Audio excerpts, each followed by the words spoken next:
everyone, it is Friday night, and we are not doing Red Dead Redemption 2. Ignore what it says in the screen there.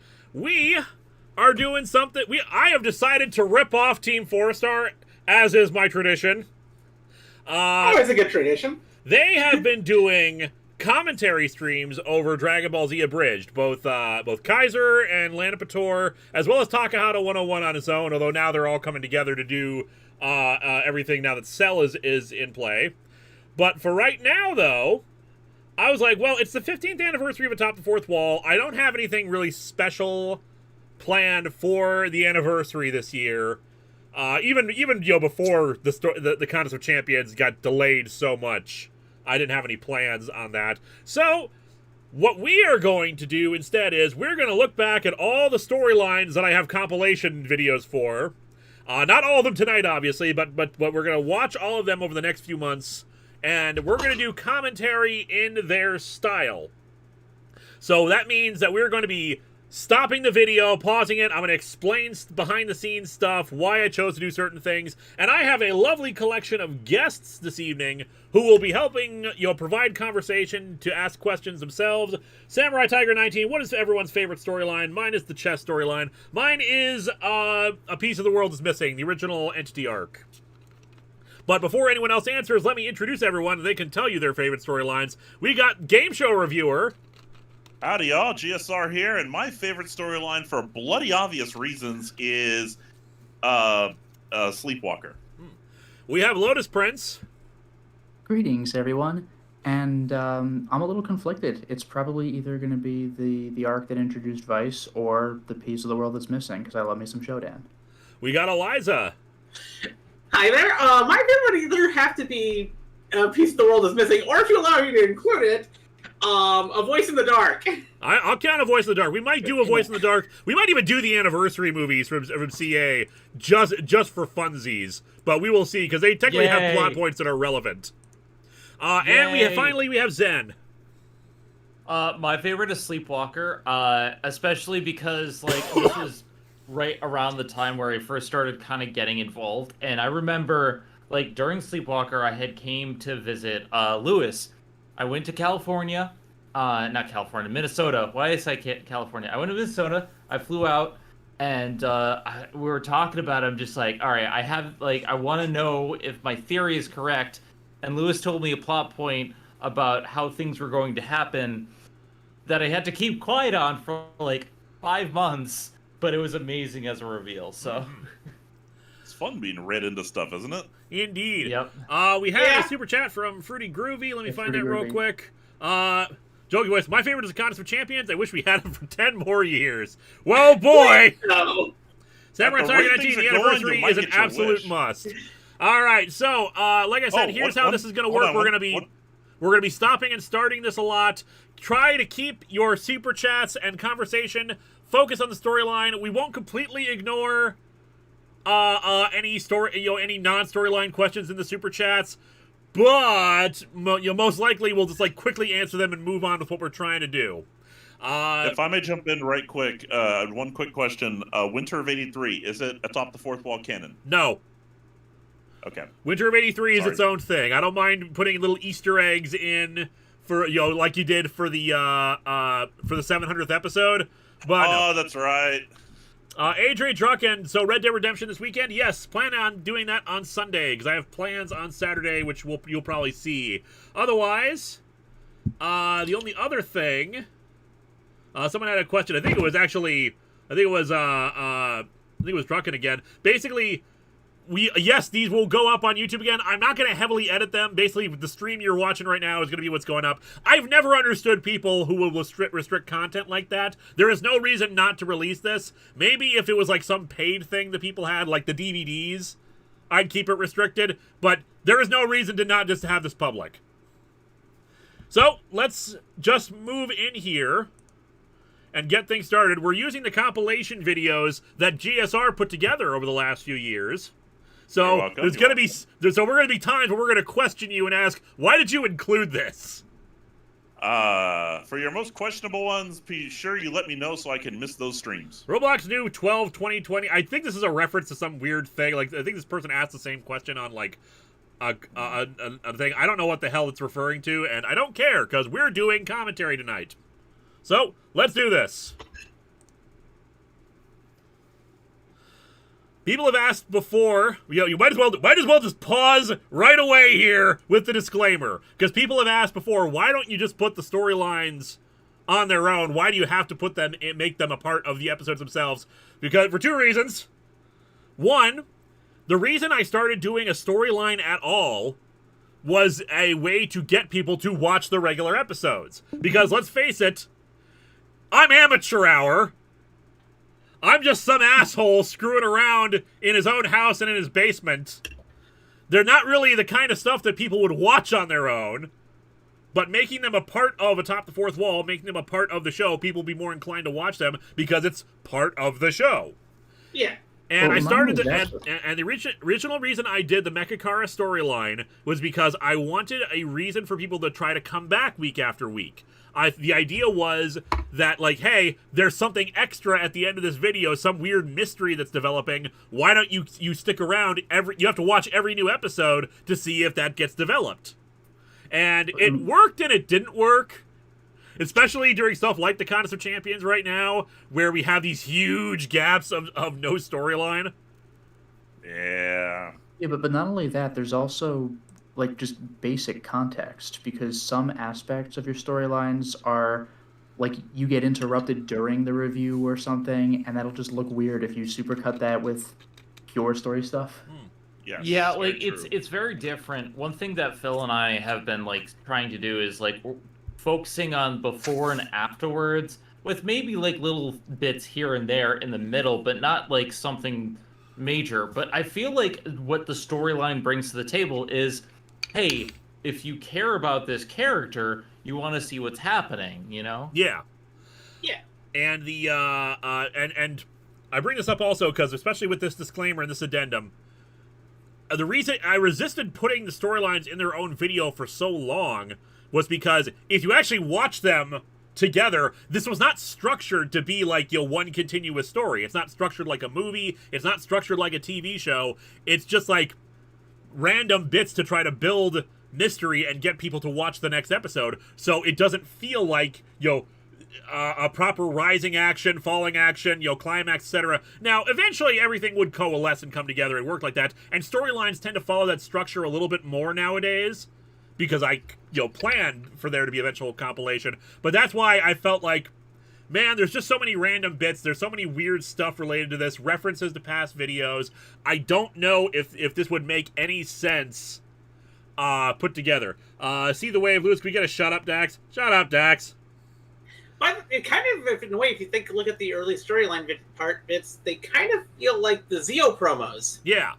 Yeah, they're like the Zeo, the serialized Zeo segments they had before Power Ranger Zeo premiered.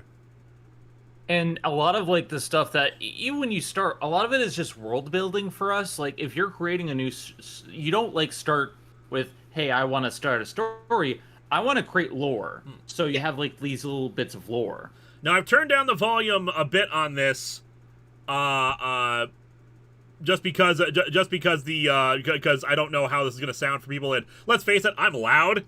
So if we need to make it louder or quieter, let me know. I do want you guys to be able to hear what's happening. KGK Skull too. Will we ever get every episode in order just so we know what the hell's happening and to give you more money?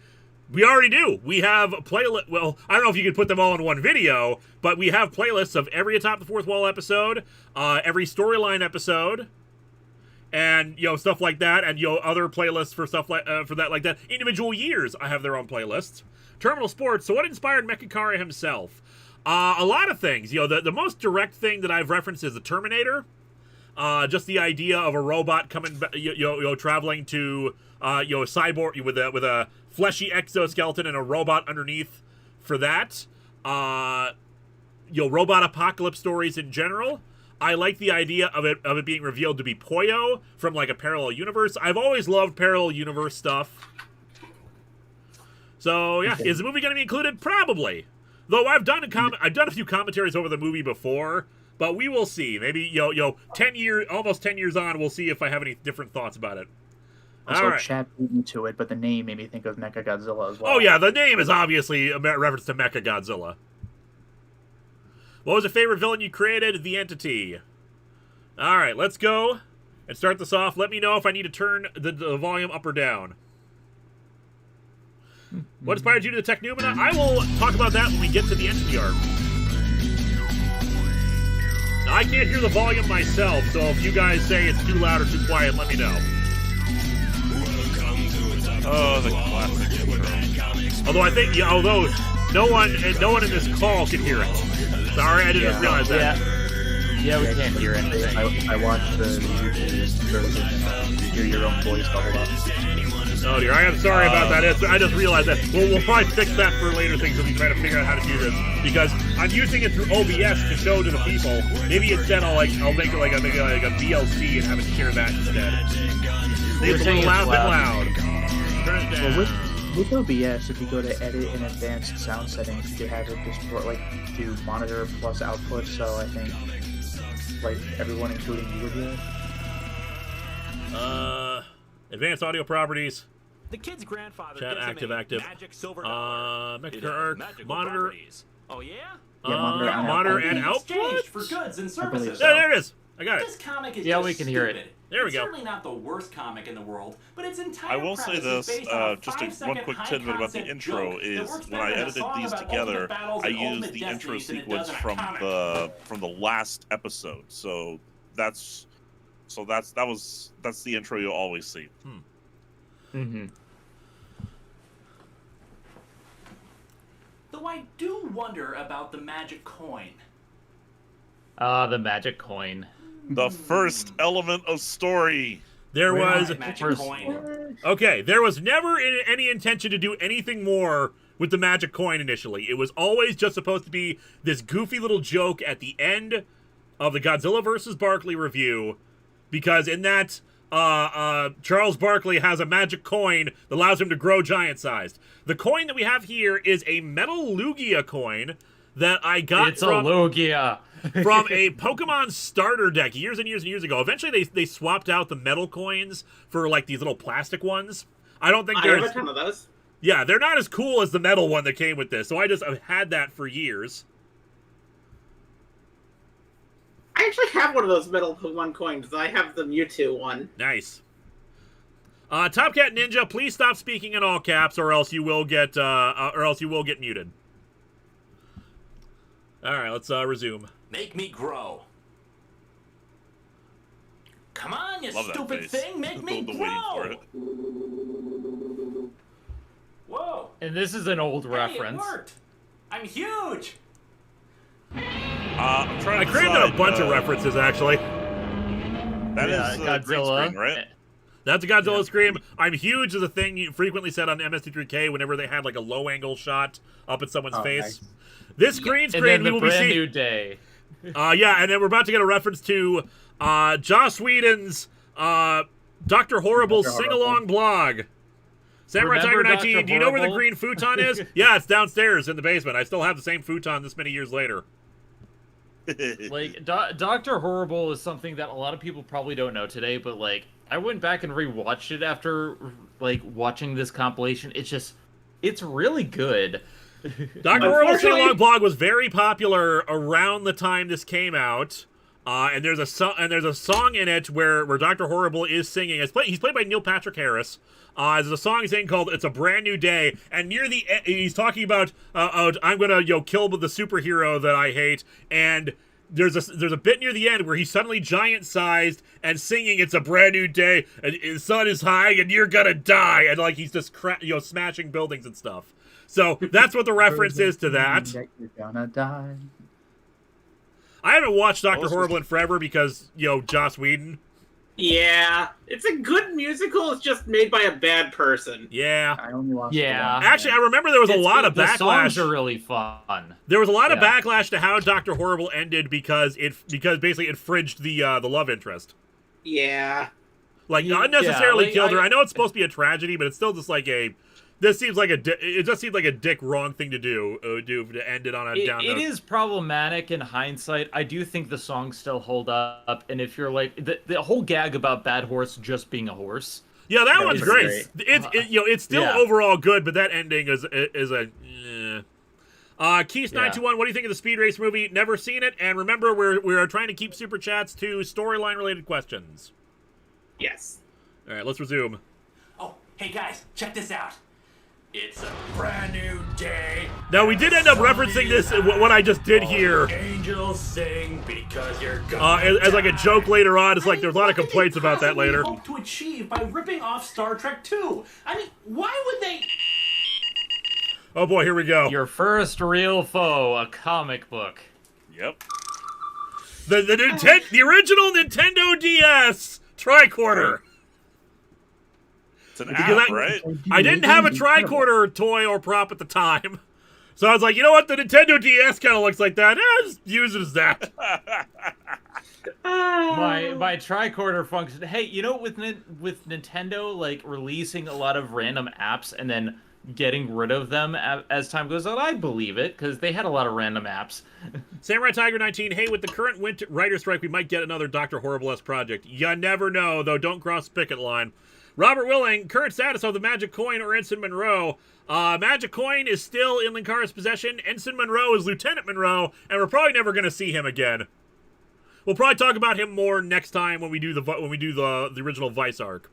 Yeah, this is original Nintendo DS. I bought that used. I traded in a bunch of my old Pokemon games and my old Game Boy to get that and a copy of Pokemon Diamond back in the day. First model that can play GBA games? Yeah, that was my logic at the time. I think I traded in my SP as well. Okay. Benjamin Hall, if you could redo the storyline, what would differ? I haven't actually watched this in years, so it's possible that I will probably see a lot of stuff that I want to redo, but nothing is immediately off the top of my head. I mean, obviously, I would have better makeup, but we worked with what we had at the time. An actual, like, planning for the start of the storyline, but I mean, that's everyone, you know.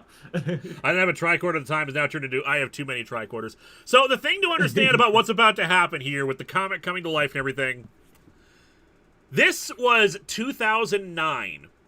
We were all flying by the seat of our pants here. Like, no one had ever, bear in mind, I hadn't even started the actual storyline yet. This is just like the end of the video, end of the angry caustic critic review where we fight the game or whatever. There was no rules for how this worked. It was just, you know, we had ideas.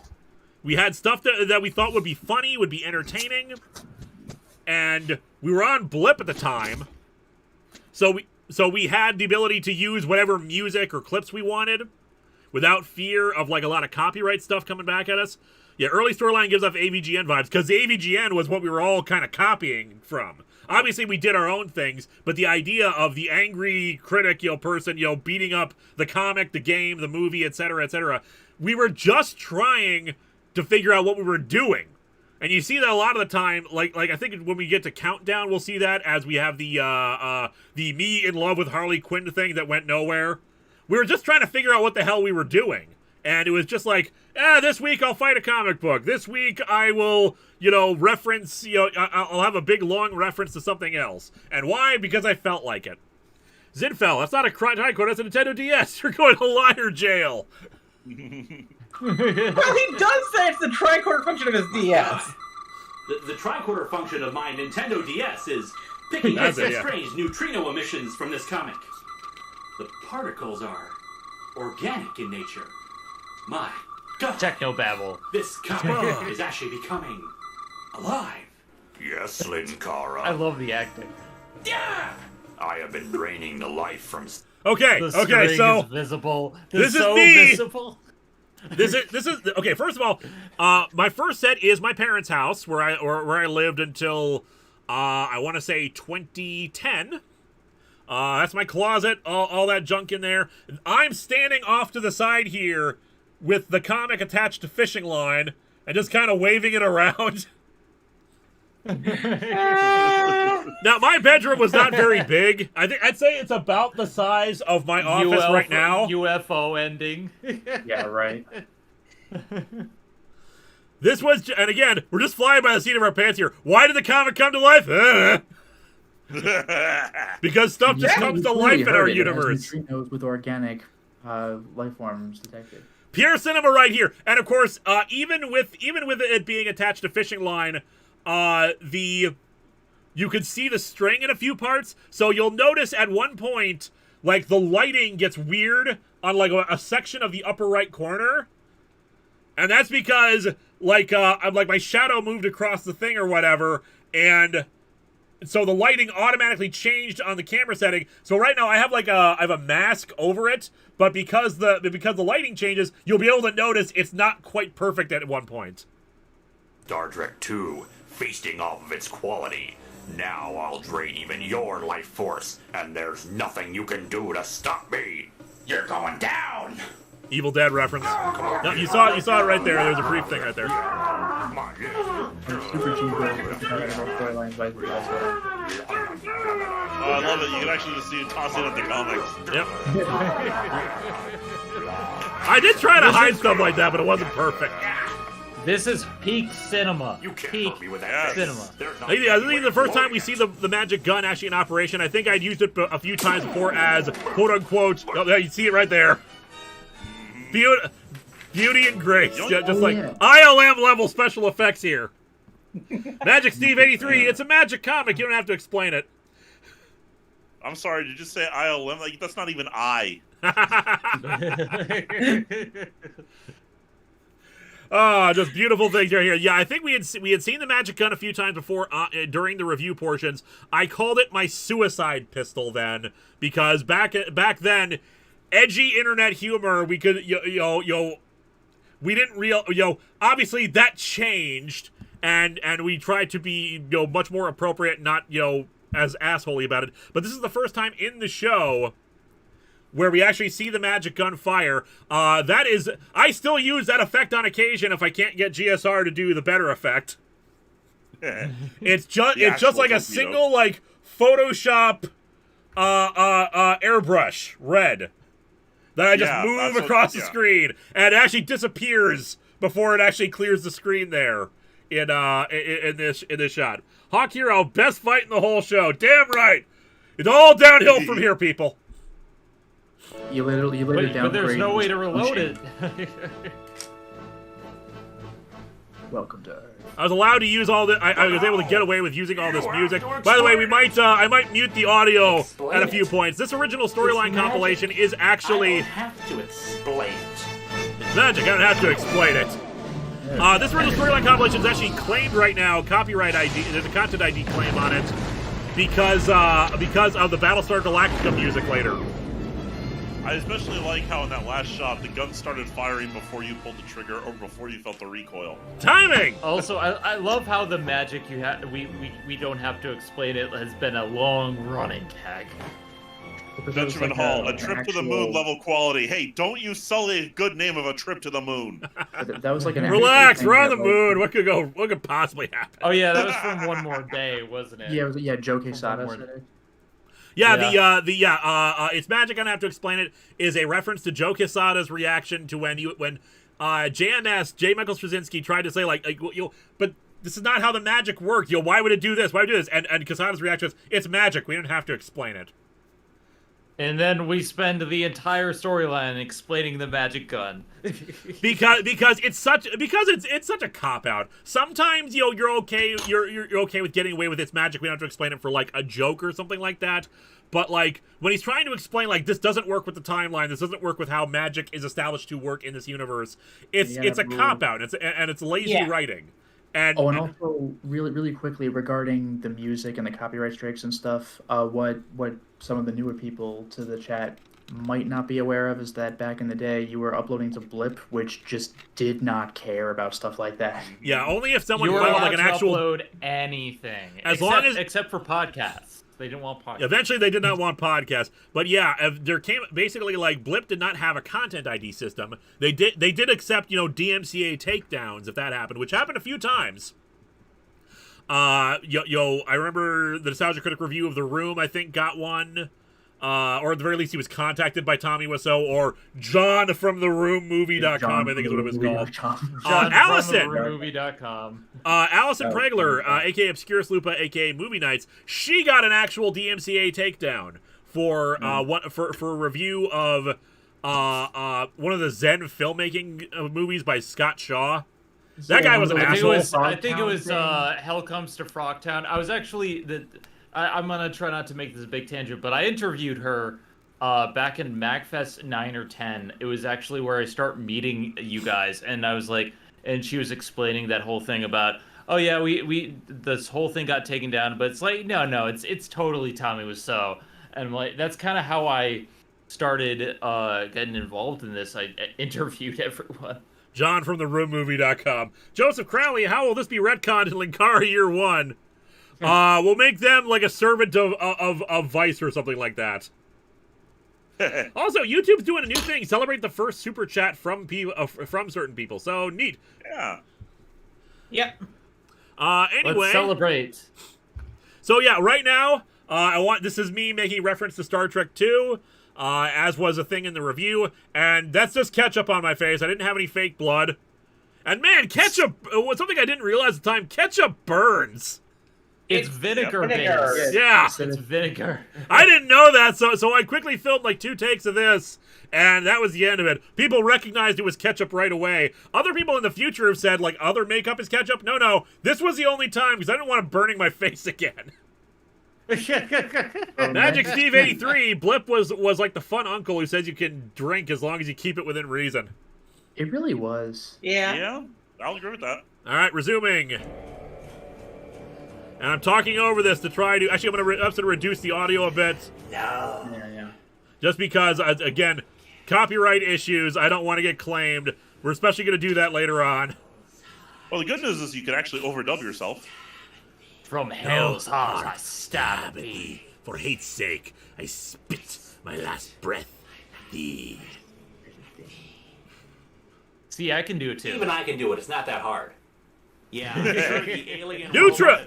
All right, Nutro. Nutro's a big one. Nutro doesn't know the difference between right and wrong. Nutro was Reference.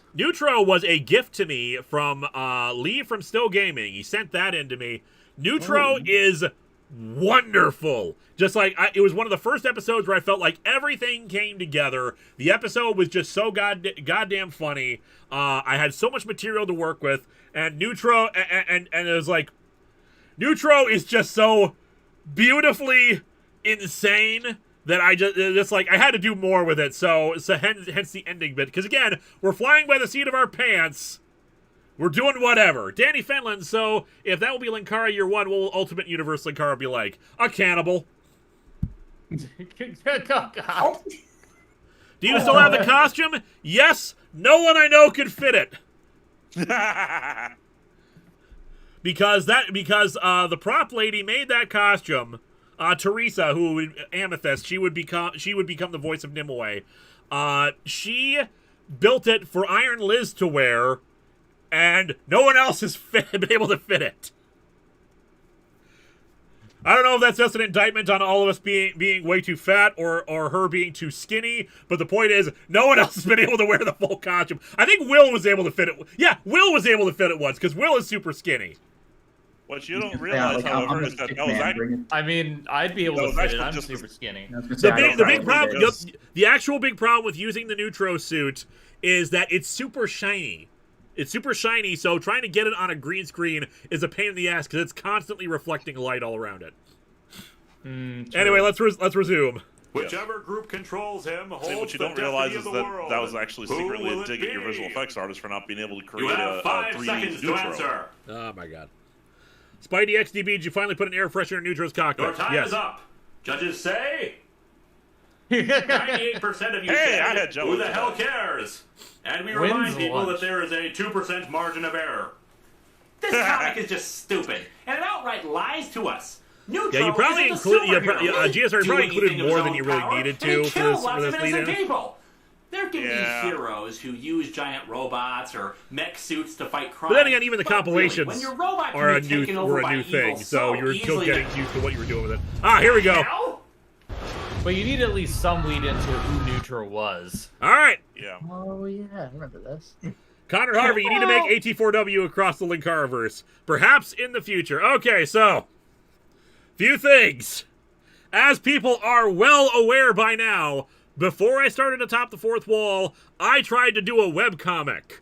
It was called Lightbringer. I did all the art digitally. I bought like a drawing tablet. So I made this artwork of Nutro here based on my limited, crappy art skills. Honestly, Nutro is not the worst thing I've drawn. And I created the. It doesn't look horrible. It looks pretty decent for the early Flash days of back then. Yeah. It was fine for what it was trying to be back then.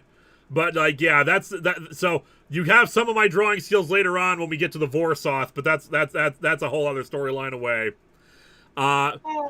Hello, same blue. Yeah, because I found I Google image searched some clouds and put that as the background. I just now saw that. I just now realized that. Yep. That's awesome. And the silhouette of the buildings, I used that. That was a technique I learned back when I was doing Lightbringer, just to create some far distant cityscape shots. I think it looks okay, but of course, when I was doing my webcomic, I wasn't consistent about it. I was terrible. All right, so yeah, the limited animation of Nutro here, which is just him, kind of moving forward like 2 frames, little laser beam there, which is just like a line. Hey, it's better than, say, like, my take on the Mooninites back in the day. Pure cinema. Magic Steve 83. Perhaps the real Nutro was the friends we made along the way. I love you guys.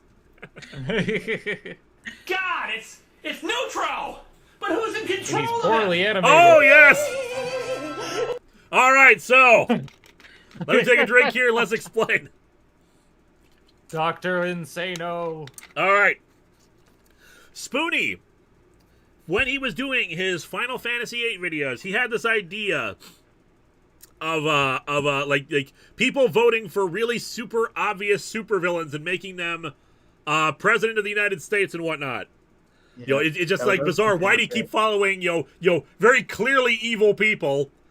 It just seemed like such a goofy, ridiculous thing in fiction. Now, unfortunately, fiction is reality is stranger than fiction, unfortunately.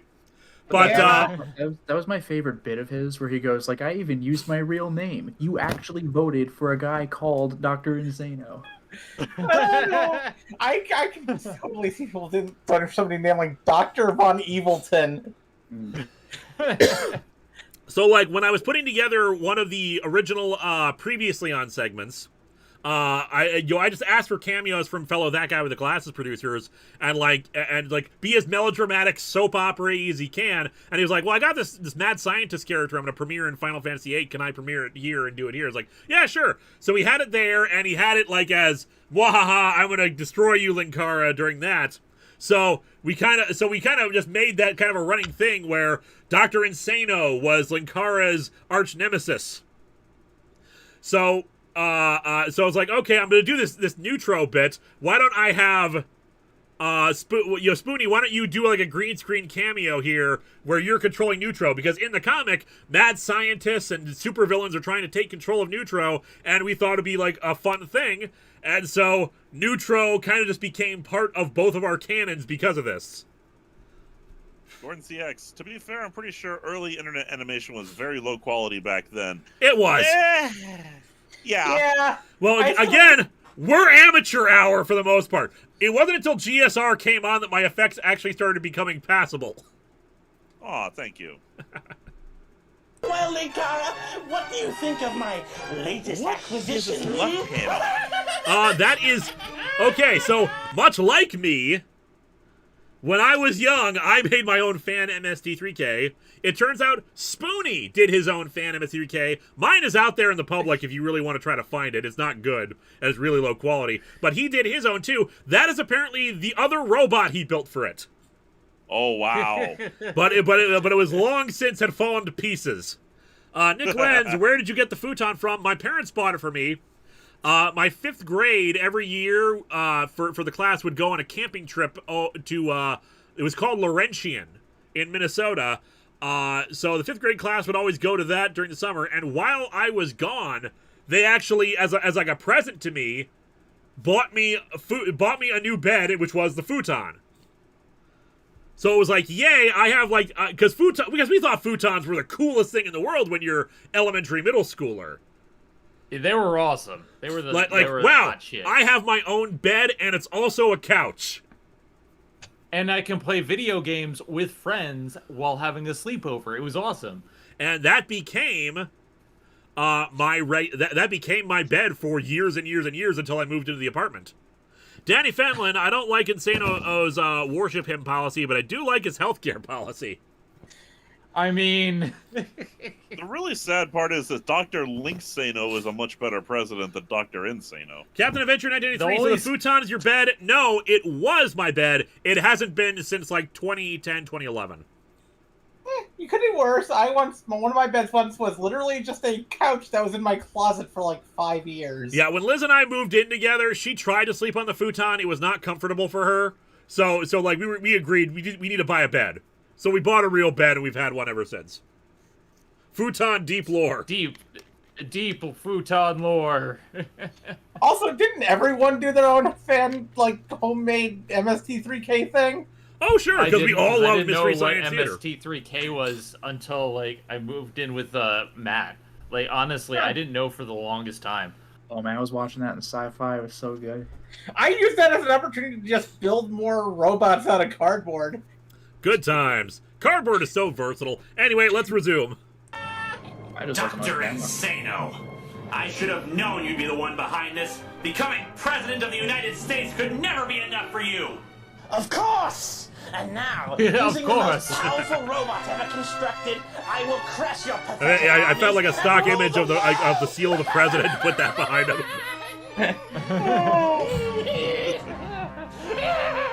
I love his mugging. He's very good at just like, yeah. But how? Oh, yeah, it was control of him. How? With science, of course! Remember when just shouting "it's science" was like the funniest damn thing Yes, ever? that actually does make sense. Yeah. But I won't let you get away with this, you insane I mean, it does bastard. make sense. Magic coin, make my me grow! And return of the coin. Yep. All right, Nutro. You Love may the sound be effect. And also, suddenly you're wearing sunglasses. Okay, so the reason why... All right.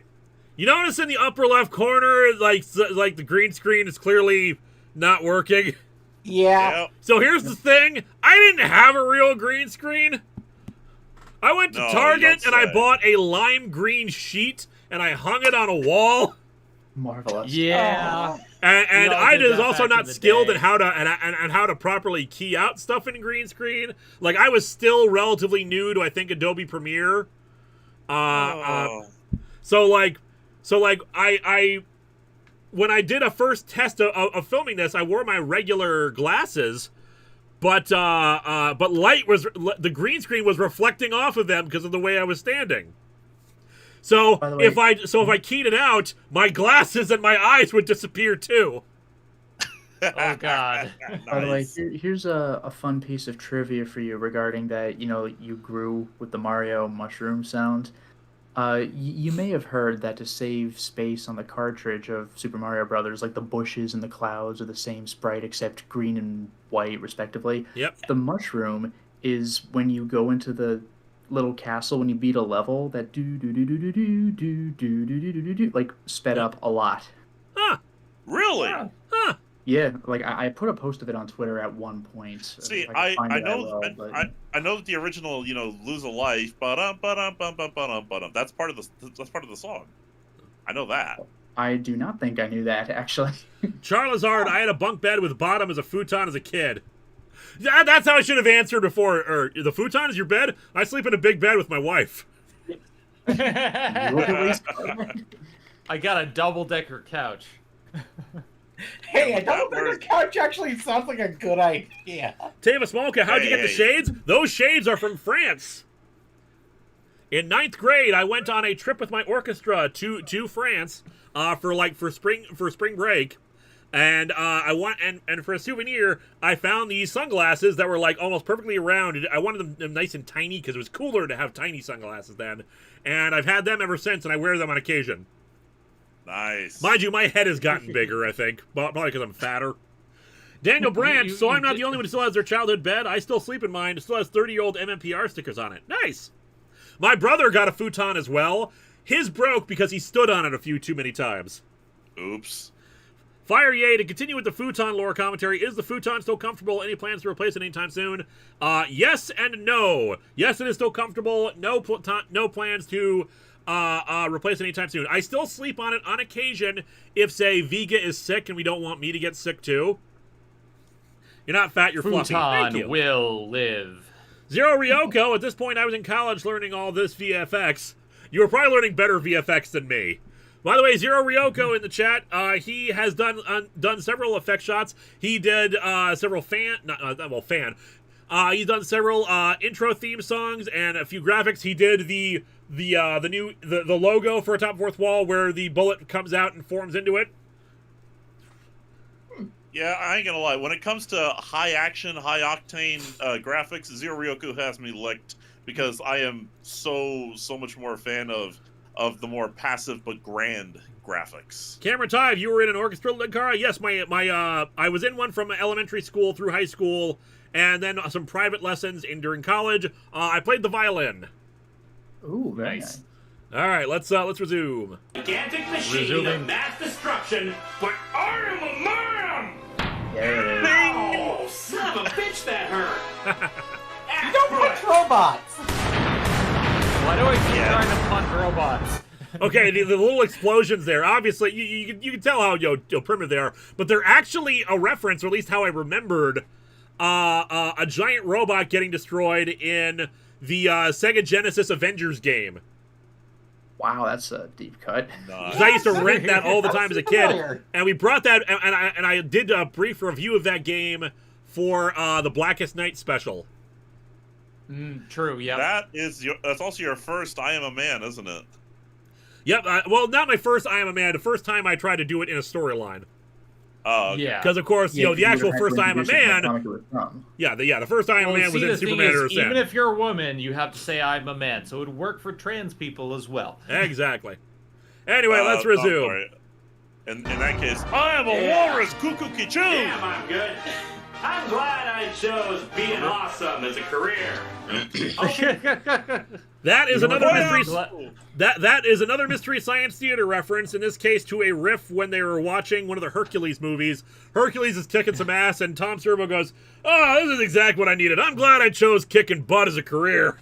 Nice. And it works so well. Anybody could say I am a man, but you know what Superman has that you don't? A great big bushy beard. Enigma to me, has anyone ever tried to analyze your storylines? I remember there was one video that did like a breakdown of them to like two friends in front of a whiteboard. I don't know about analysis in the same way. Fourth Wall Kid, I am a giant man! Terminal Sports played violin. Well, that gives me a story plot idea. Linkara faces the devil in a fiddle contest. He'd win. I'm way out of practice. And I was never really super good at it. Relatable. You'd have to cheat. Oh. I can already see that. You may be Cthulhu, but I am a man. All right, let's resume.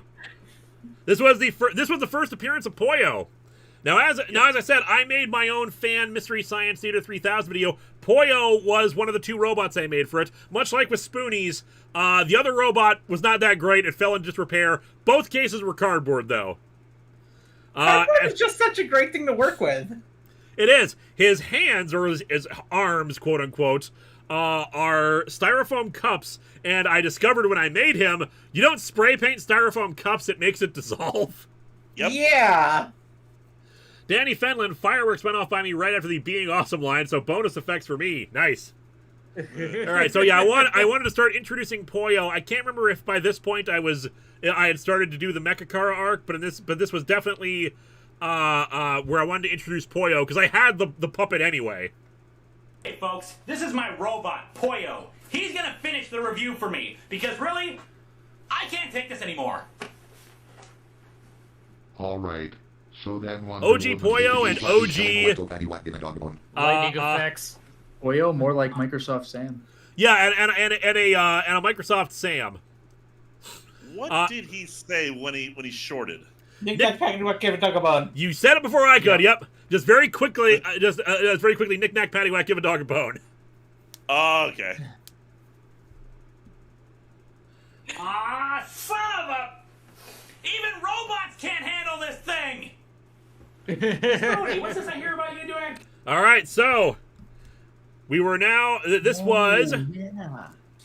Adamantium Rage. The Adamantium Rage That's why I said review. Dr. Insano is a large part of this storyline because he's in a lot of it.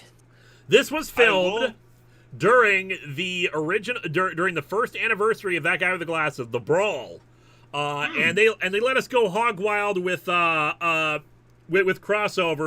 Let us do what we did whatever because the filming of the Brawl itself was only going to take a day. We were going to be in there, do that, and the other like 2-3 days was spent on filming crossovers with everybody else. So Spoony and I talked a little bit. We wanted to do the Warrior crossover. We didn't know if we had time to do a second crossover with each other because everyone wanted to do crossover with each other because it was the first time we had ever been in the room together. Top Cat, Microsoft Sam did Poyo's voice. So hi, Linkara. We just wanted to do crossovers with each other. Everyone was in high demand with everyone else, and Spoony was super popular back then. So the thought process was, well, like, I will write a crossover with Spoony where all he needs to do is be there at the beginning and at the very end. Where he might he'll be in the background because I didn't want to monopolize his time, especially since we were already doing the Warrior review for him, and that was going to be super complicated. So hence the format of this right here. Comic book review. Where it's just like he's like supposed to like completely ignore me, like not listen to a single thing I say while he's playing. I think that was Mars Girls DS. Oh, how would you feel if I did a video game review? Jedi Protector, Angry Joe repeatedly getting mad about fake cars. I see how it is. Well, you know what? I'm gonna do a video game review. I'm gonna make a whole new show about video games, and you know what? I just love how he doesn't react. 10 times better than yours, and 10 times more I would original. say this How do you clip think I about included that, it simply because of the legendary Adamantium Rage moment. Yeah, that's what I thought. Its place in the storyline is debatable, though. Yeah. Okay, no more BSing around. Yeah, we kind of skipped ahead right here to because when this started, because this led into like a whole parody of Spoony's intro and trying to do stuff in the style of Spoony. I made a bunch of Spoony references. It was basically the blueprint for how I would start doing April Fool's videos later on. Jedi Protector, Angry Joe repeatedly getting mad about fake cars. Yep. Big Box. Oh, that was just waiting on that one. Yep. We'll wait on that one. Robert Willing, if I recall, you were the only one to take advantage of doing something with the AVGN/James and have him punch you. I'd love to see you two cross over one day. Yeah, because like everyone was a little afraid to do anything with James because James was going to be spending all his time either in the Brawl or filming the crossover with the Nostalgia Critic because that was their first time they were doing a crossover together. So, so it's like, hey, while we're filming this, can we just, like, go off to the side, have Kyle Justin, like, hold the camera, and you just punch me? Heck, and that stayed in the theme song for a long time.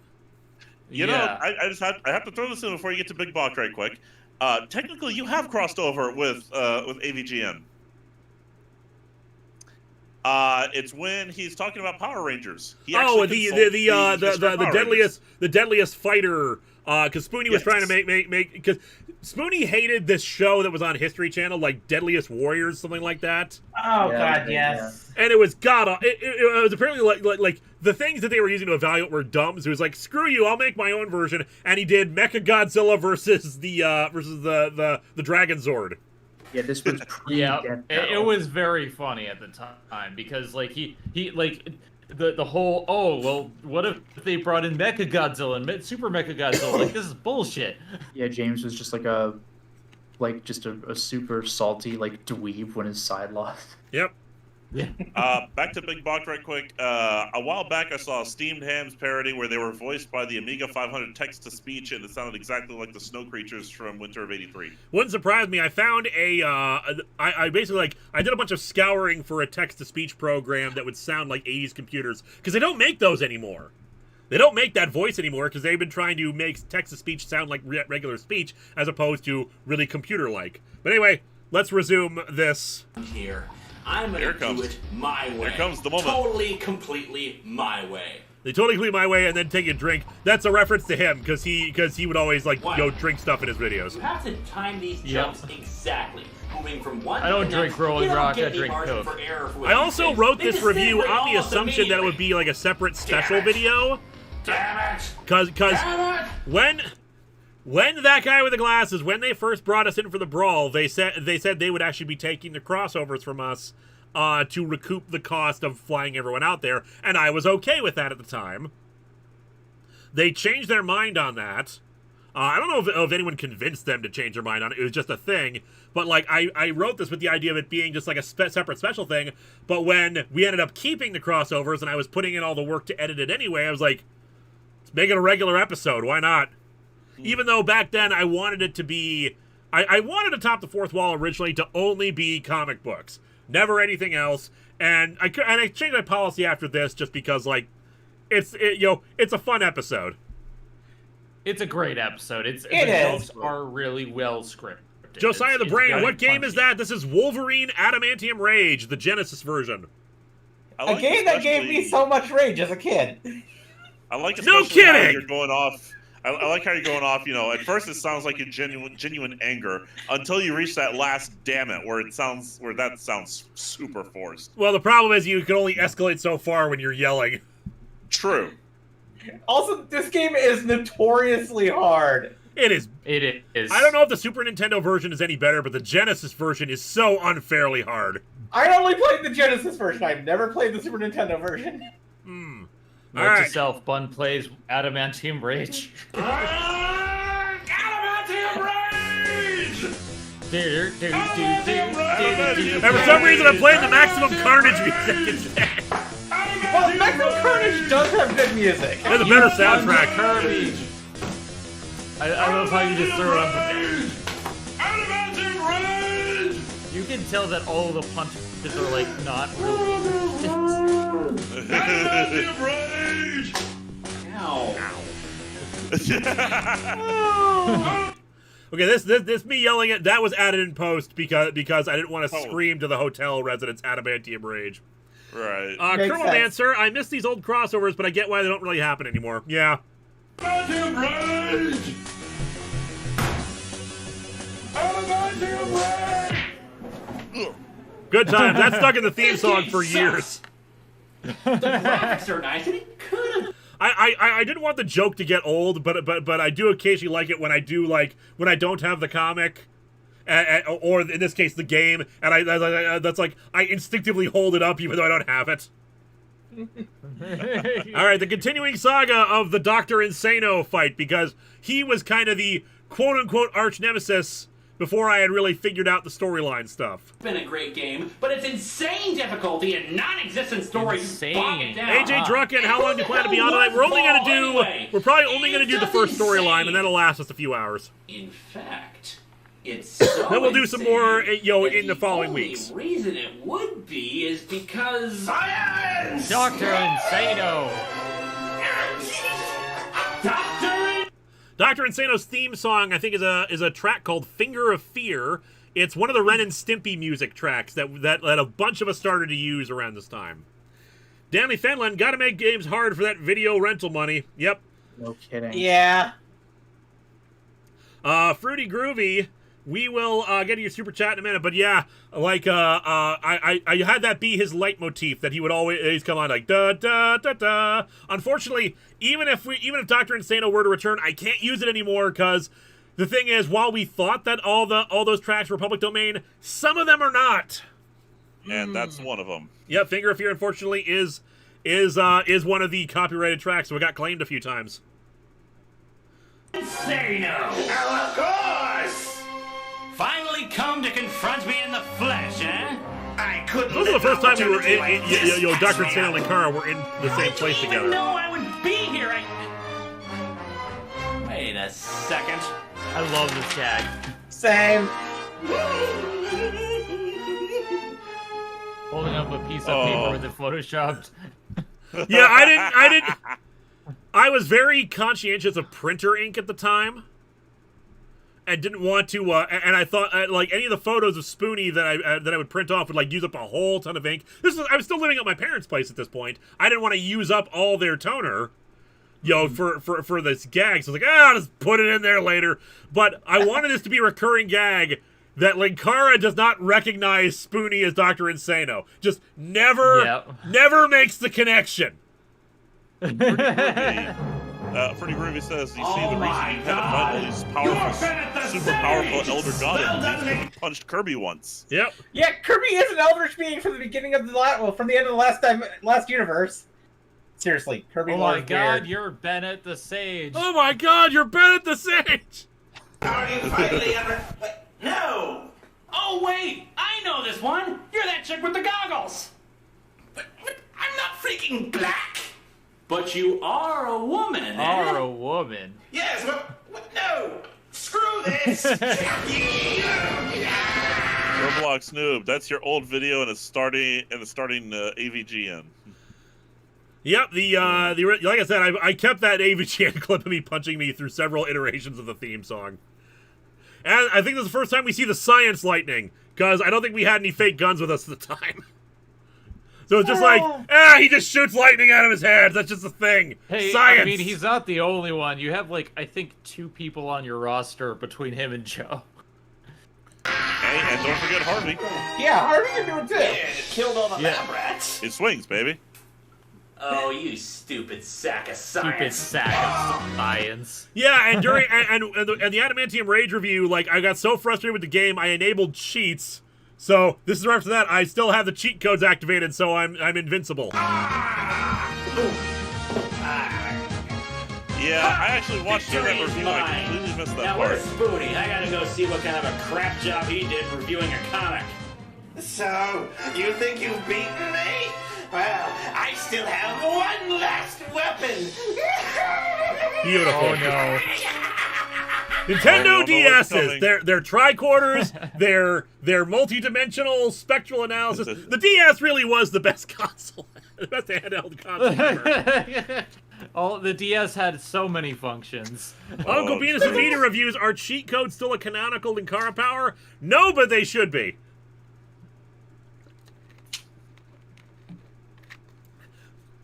It's only because I didn't close the game, but I've closed the game since then, so cheat codes are no longer... Look out, he's got a tricorder!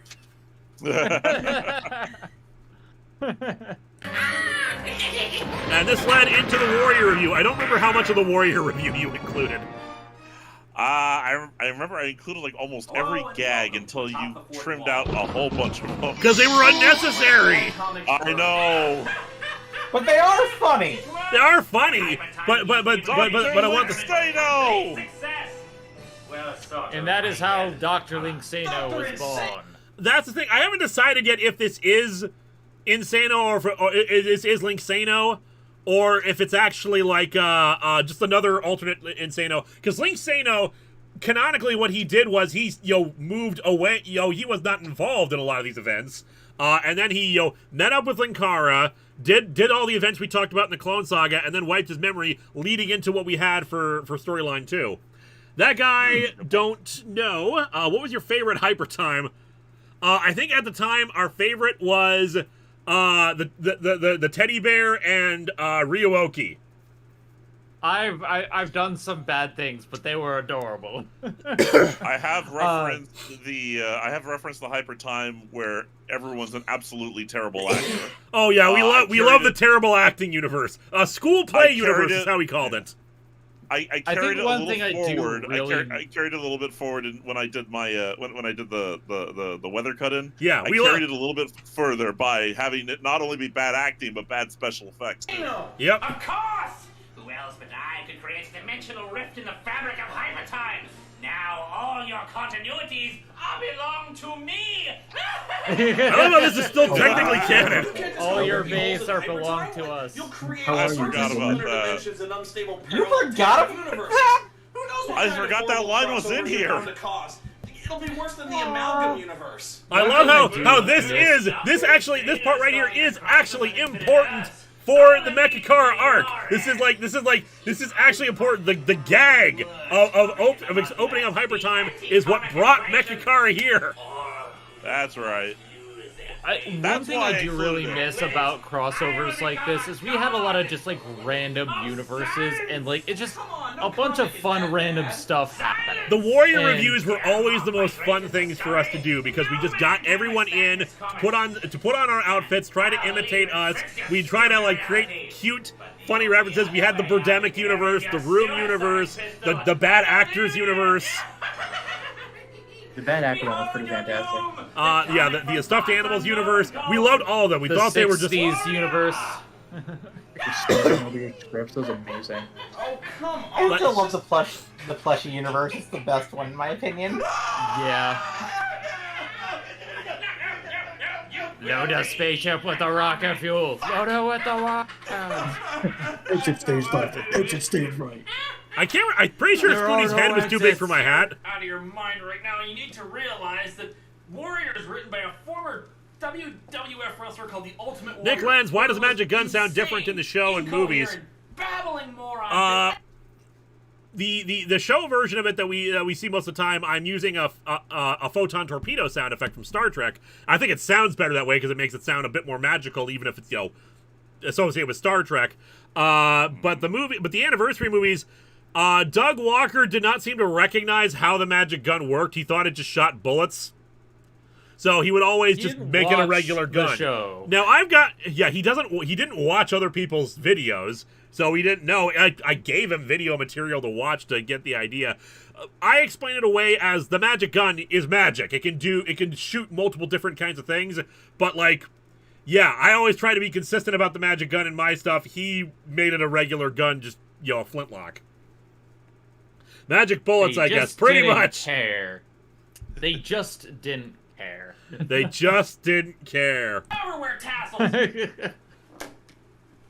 Well, I could go on forever with this shit. But It's like we just kept trying to think of okay, new variations. Linkara is holding Dr. Insano hostage. We have the Ultimate War. We have just kind of making weird random references. Warrior man who worships extraplanar god. And this is what he wrote. Yeah, you included a lot of Warrior stuff. That's not necessary. Everything you Yeah, say.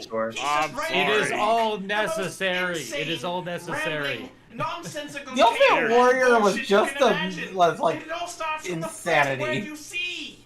The living of one's life in the way Just of war. back when he was according the to wrestler. Viscosity is important. It comes Those are as back. follows. I believe One, I tried. physical. I believe I pulled Physical? as many That's not a discipline, that's just an adjective. universes, as many This Hypertime is what goes on universes. inside Here we Warrior. go. And, We're just yeah. bouncing around in there, colliding. Okay, so we obviously the hat is too big for either one of them. This is my teddy bear. You still see him on the shelf. This is Littlefoot. There. Thank you. His You actual beat me name to is it. Littlefoot. Aw. And what's going on here is like since we couldn't have the hat stay on him, we couldn't get the glasses to stay on Ryuoki either. We're actually behind there with our hands under the pillows, Nice. manipulating him from behind. And forming these meaningless Peak nonsense cinema. concepts that just kind of spill out. This is some Christopher Nolan stuff right here. Well, here's the thing. This is the perfect encapsulation of. It doesn't matter what it looks like behind the scenes, as long as it looks good on camera. Yeah, Yeah. it looks funny and hilarious. It looks hilarious and Yeah. cute this way. I'm adorable but alone. I'm adorable but alone. Clear on what distrousity Ed Glazer, I'm not. Shut up! It's just a good example backwards of close the universe. level of Oh commitment, god, I remember that the one. force of will it takes to read this comic. I'm just going to give you an example and read one page. Just like we were coming up with all these on the spot. Just like how Wow, my how head silly almost can we be with grammatically this? exploded back The there. precursor to the My Pants on Head destiny has universe. always been to be who I am. What kind of verb tense is that? That's right. I had to make sure to include this part too if I was doing the Warrior stuff. Oh yeah, this was a Metal Gear Solid 2 quote. Yeah, I did not know that at the time. I'd never played any Metal Gear games, so I thought he was just hilariously quoting a bunch of random stuff. So now I will say the intended effect in Negative Metal Gear Solid 2 is the same as when you see this without knowing. It's just like, what? Like, it's almost a weird thing. The Fourth Wall Kid, were there any ideas you wish you added to the storylines, like deleted scenes or such? Not a lot, because of course I can control everything. I'll try to include those if I think of them. Well, I would say that most of the Contest of Champions original concept is going to end up being that. So here's the other problem with you including these random clips, GSR, for this. Like, there's no context for any of this, so it feels really weird to watch it without the Warrior stuff leading into each one. Admittedly true. Listening to Socrates give his All right. stand-up routine while attending By a the way, meeting. for everyone just joining, this is gang up on GSR for cutting together these compilations. It's all GSR's fault. Thank you again for doing this. By the way, you did a good job. It's just sometimes you let yourself. You prefer to keep the funny stuff in, even if it doesn't actually connect to the storylines. I stopped being your editor and visual effects artist, and I let my fandom take over. Yeah. Look, some of this is important for running gags like Skronk and Destrucity. Some of them, I suppose, but I don't think they get referenced in the storylines themselves, though. Music that is grating, Danny Fenlon, so you can sue Rick and Morty. Two, the Yeah, this was, but bear in mind, this was before Rick and Morty existed. Probably not. Yeah. 3, Stop grabbing a using man's crotch and ellipses! then running away. Well, The there sad thing something is, to be I said have a for a guy tendency who to use wrestles ellipses a for lot men. myself. Oh my god, you've unlocked a memory. We couldn't decide how ellipses was pronounced. like we had a talk about it. Is it ellipses or is it ellipses? So we had Doug do like multiple takes of each one. Yeah, I would say ellipses.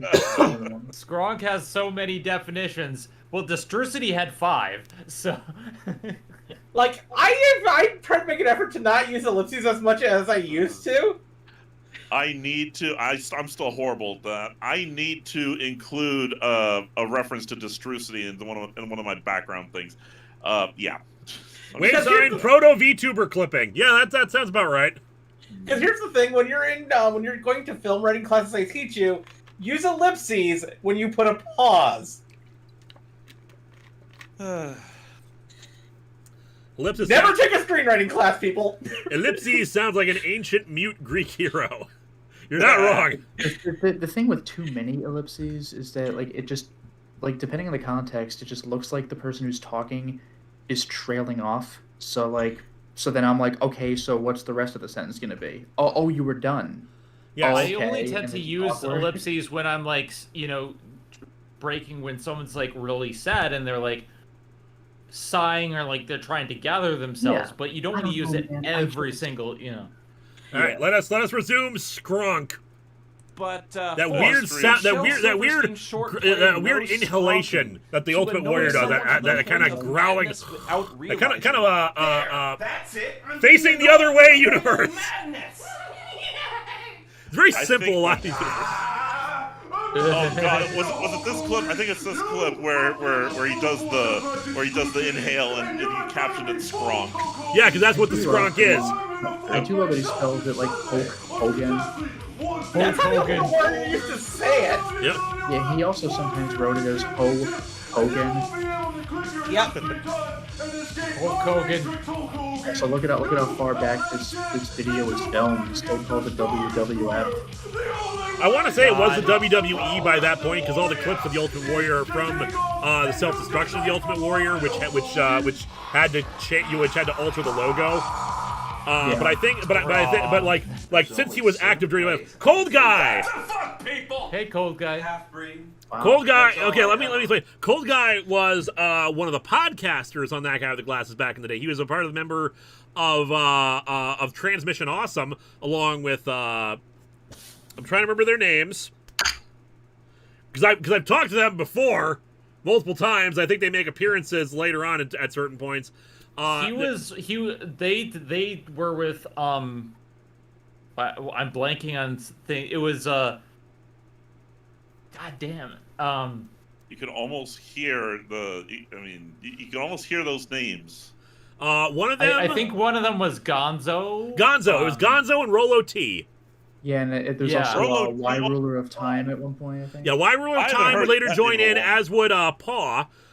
Pushing Up Roses. Roses, I think, did some stuff for a while with them. Basically, it was the official podcast of Channel Awesome for a long time. For That Guy with the Glasses, I should say, because one of the things they wanted to do when they brought Channel Awesome back was to bring back Transmission Awesome. But once again, they had a few episodes, and then it died out again because the higher-ups didn't give a crap, even though they seemed to suggest they did. What you gonna do? But yeah, we had that guy with the glasses had a podcast, Transmission Awesome. Aussie was part of it too, and we won't talk about Aussie. That's a whole other weird thing. Podcast site so much as just a podcast was on that guy with the glasses site. Was Mikey on part of that? I know Mikey was on Cold Guy's book review thing, but I'm not sure. I want to say yes, but it's been so long I cannot recall. But yeah, Transmission Awesome, that was a thing, and they brought in the Transmission Awesome crew for the brawl as well. So it was like, you guys are around, you might as well come on in and we'll and make some appearances too. And Cold Guy was one of them. And Cold Guy, we actually I don't see him as often, but Vega does because she still rooms with him and a few other people for MagFest. Now on my end, I was actually like, I had become friends with Cold Guy back at that point. I was part of his book club for a little bit, and that was when I was actually in the CA fan boards, the stuff where we would talk with people and whatnot. So I was not part of the site, but I was just like talking with a bunch of these people, and they interacted with us all the time. You were one of the Ascended fans who ended up like hanging out with a bunch of us at conventions and whatnot because we thought you were cool, and you just so happened that you were big fans of ours. You did frequent podcasts with us, etc. Yeah. So it's like it just kind of like became a thing. What happened to Transmission Awesome? It just kind of fizzled out as the different people couldn't arrange their schedules. I keep feeling like there's like a hair or something on my nose in my glasses. I'm trying to get it out, but I'm not finding it, so apparently my skin is just being weird. Anyway, yeah, it was a podcast. It just fizzled out at some point. You'd have to ask the people who actually were behind it to figure out what the heck happened with it. But yeah, it was a real shame because they were good at it. Do you get video game Patreon requests still? Not as often, because video games require a lot more time investment, and I limit it because of timing. So yeah, that was we Gonzo, Rolo T, Cold Guy, good guys.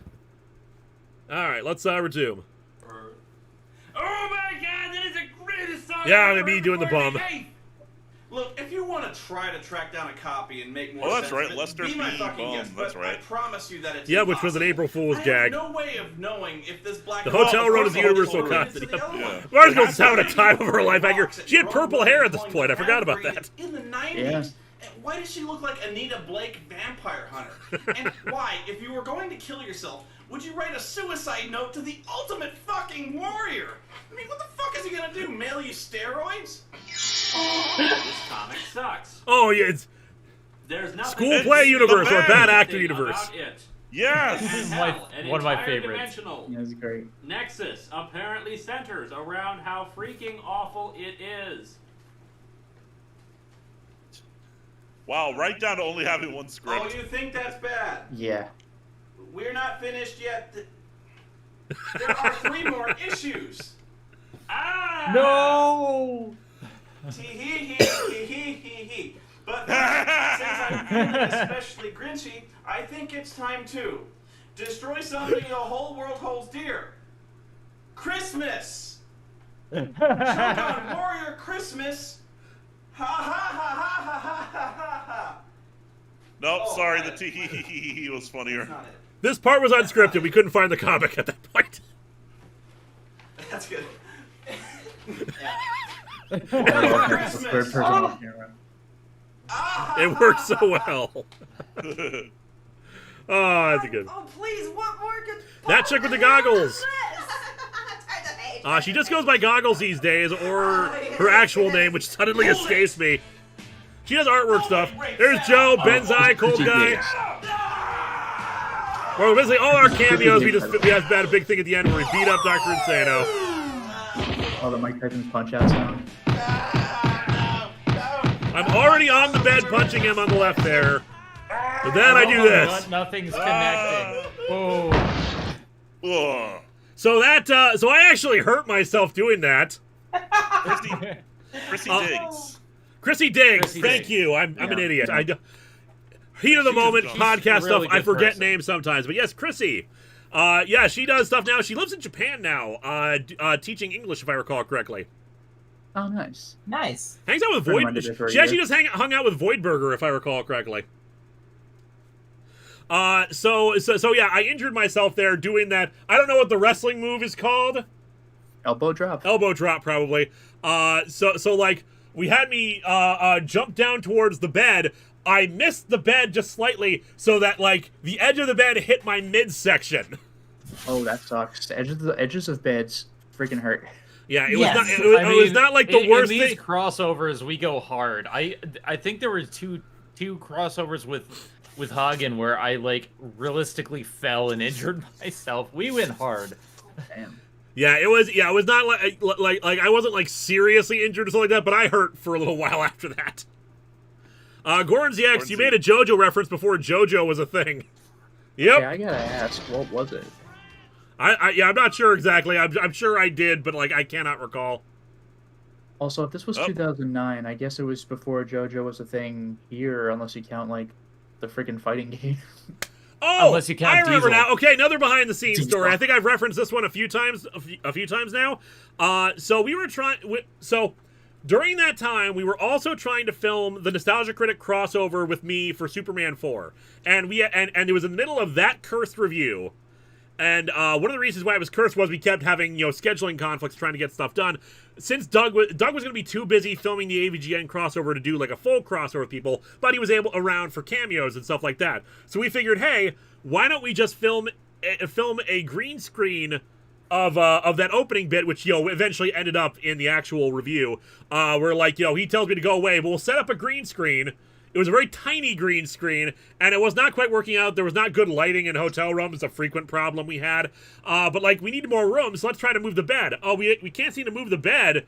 So, like, well, we'll try to we'll try to force it over. And it turns out we kind of broke the baseboard, or, like, the headboard that was attached to the wall. Yikes. And mind you, we were filming everything. We put it back on. It was fine. No one noticed. So we put it back, but we put it back on, and since we were filming, I like turned to Cold Guy, erase that tape right now. Yeah. Oh. Beautiful. All right. So after 20 minutes of the storyline stuff, and over an hour into the actual stream here, Superman vs. the Terminator is technically the official real start of the Mechakara storyline, because I knew. Terminator, robot double of me. That's where you premiere the robot duplicate. There was a fan made, and yes, all you fans in the chat, please help me out with this. But unofficially, I remember there were fan compilations for a while. They separated the Mechakara storyline and the original, the first what we just saw. Yes. Into a separate storyline. I can't remember what the fan name for that storyline was though. I do not know what the fan name for it was. It technically. Wait 1 second. I mean, like, on my end, I had a similar thing where when I started my storyline, I had two separate things where it's just, like, a lot of, like, little gags that kind of ended up becoming story bits, which I called something, and then the actual, like, second storyline that we eventually combined together. I feel like, for my thing, it's like, yeah, there are a lot of, like, gags out of context. They aren't really, like, a storyline arc, but they feel so different from this other part that they should be their own thing. Yeah. I just remember, it was separated. Random number guy, you just confessed on camera, but it is beyond the statute of limitations according to hotel law, I guess. You'll get your invoice tomorrow. I don't think anyone who even worked at that hotel still is around, and they wouldn't be able to identify which room it was anyway. Linkara, It was you. Linkara, you know how you said at the beginning of the stream that like normally you edit your streams, but this one's pretty much just gonna be clean? Yep. No, cut that one part. Cut this comment. Okay, we gotta edit that part out. Okay, We're gonna edit it. Cold Guy, take that part out. The fans originally called it the Dr. Insano saga. Yes, because the thing is, when the storyline started, we didn't have names for the storylines. It was just like Dr. Insano arc, the Mechakara arc, the Vice arc. It wasn't until I think like the second or third storyline where we finally decided, it's called like we had the name of for Vice's all that he sees he conquers, a piece of the world is missing, and then finally we just retroactively made the Mechakara arc, his soul is blue, to reference his heart is steel, his soul is blue, something like that, to reference Mechakara and the fact that he was Poyo. Is that hotel even around? I think so.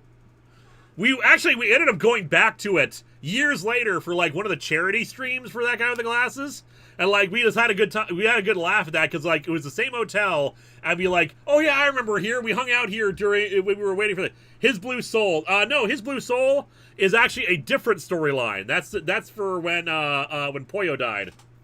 Yep. Aw, spoilers, man. I'm kidding. It's the 15th anniversary. People have seen this stuff before. I haven't. Gosh. Spoilers. Anyway, let us get to the actual first appearance of Mechakara. Sort of really. We got to do the Superman versus the Terminator stuff first. He is the man. Punch. Where cat? Wrong. Okay, yeah, we appearances of clocks and stuff like that, and then my dad is future Linkara.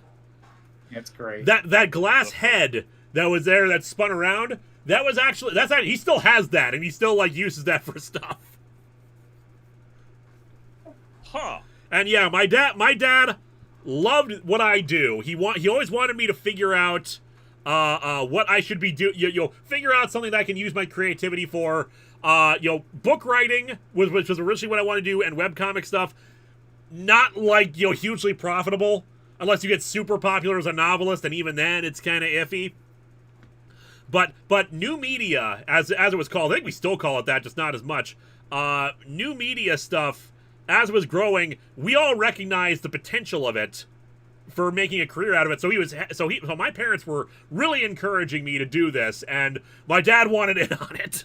So we had future Linkara here referencing him doing a review of Final Crisis, because at the time I didn't think I'd ever do a review of Final Crisis. I've got to know. How old is your dad here? I cannot recall. He's 20 years older than me, I would say, at least. So probably 40s and 50s. I don't know. Okay, the main reason I'm asking is because I'm very curious to see how close your appearance is going to be to him at that age. Well, I'm getting closer because I'm losing my hair. Yep. You need to grow a beard now. Oh me, oh my! I don't want to grow a beard. Beards are itchy. I agree. It doesn't grow in right, and it just feels. Ugh. I have my razor on my desk to just keep fighting. Anyway, people, I've been doing this for 30 years, so I suppose it's time to finally review. That jacket, is really a one-size-fits-all thing, and I don't know why. My countdown to Final Crisis review. I've never found its equal before. I got it from like Target years and years and years back. Actually, my brother got it from Target. Then I just got it when he moved out. Number 1. Whoopee! I think this is also before the theme song, so not even a lead into the theme song for this review. Look at the cover. That Crisis on Infinite Earth number 1, or even Infinite Crisis number 1. There's a lot of stuff happening. Yeah, Final Crisis I think was relatively recent at the time. The length of the DC universe. Like within the last 2-3 years of this video coming out. That was phoned in by the artist. There's nothing epic about it. 2/3 of the cover is wasted on the comic's title, and the image itself isn't. Now this is the same critique I had when I eventually did Final Crisis. Yeah, the covers of Final Crisis are bad. Hey, I was wondering when you'd finally. It's a novel cover. That was the thing. Back at the time, they really were trying to appeal to like novel and book crowds. So in the background here, let's list off a few things that are here, because the big important one is of course the chain gun, which would be a thing later on. The chain gun was made out of cardboard tubes, a milk jug. Some other pieces of cardboard. There's a piece of poster board that's connecting the barrels together. Inside is an electric screwdriver. The and I was building that based off of instructions from Backyard Effects, which sadly doesn't really do anything anymore. They like sold their company off to some other people who don't really do it. But Backyard Effects was this wonderful series on YouTube to like how do you make Hollywood level effects and props and stuff like that on the cheap. And one of them was your own handheld chain gun. And I did an even more primitive version than the one they created. I could build a much better one now. Probably even better, not even just with the 3D printer, but just because I know more about how to do that now. Then we have the Pokeball. That Pokeball is the one I still use to this day. It's from Burger King. They used to have these little gold, like things to give away during Pokemon the first movie. Yeah, I have mine. It has a Pikachu golden card inside of it. I have a Charizard one. And the reason paint on it is very cheap though, because it's scratched and it's like you can definitely tell. But the card is good. I want to throw this in right quick. I never had one of these, okay? I never had a Pokeball. However, I'm holding one in my hand. It is my best friend's. Lewis, it was my best man at my wedding. You met the guy. I borrowed it from him, just never gave it back, and I used it for reference to create the CG version. Now, here's the thing. Here's the thing about that Pokeball in particular. The thing that bugs me about all future Pokeball toys that they've released over the years, they're too damn small.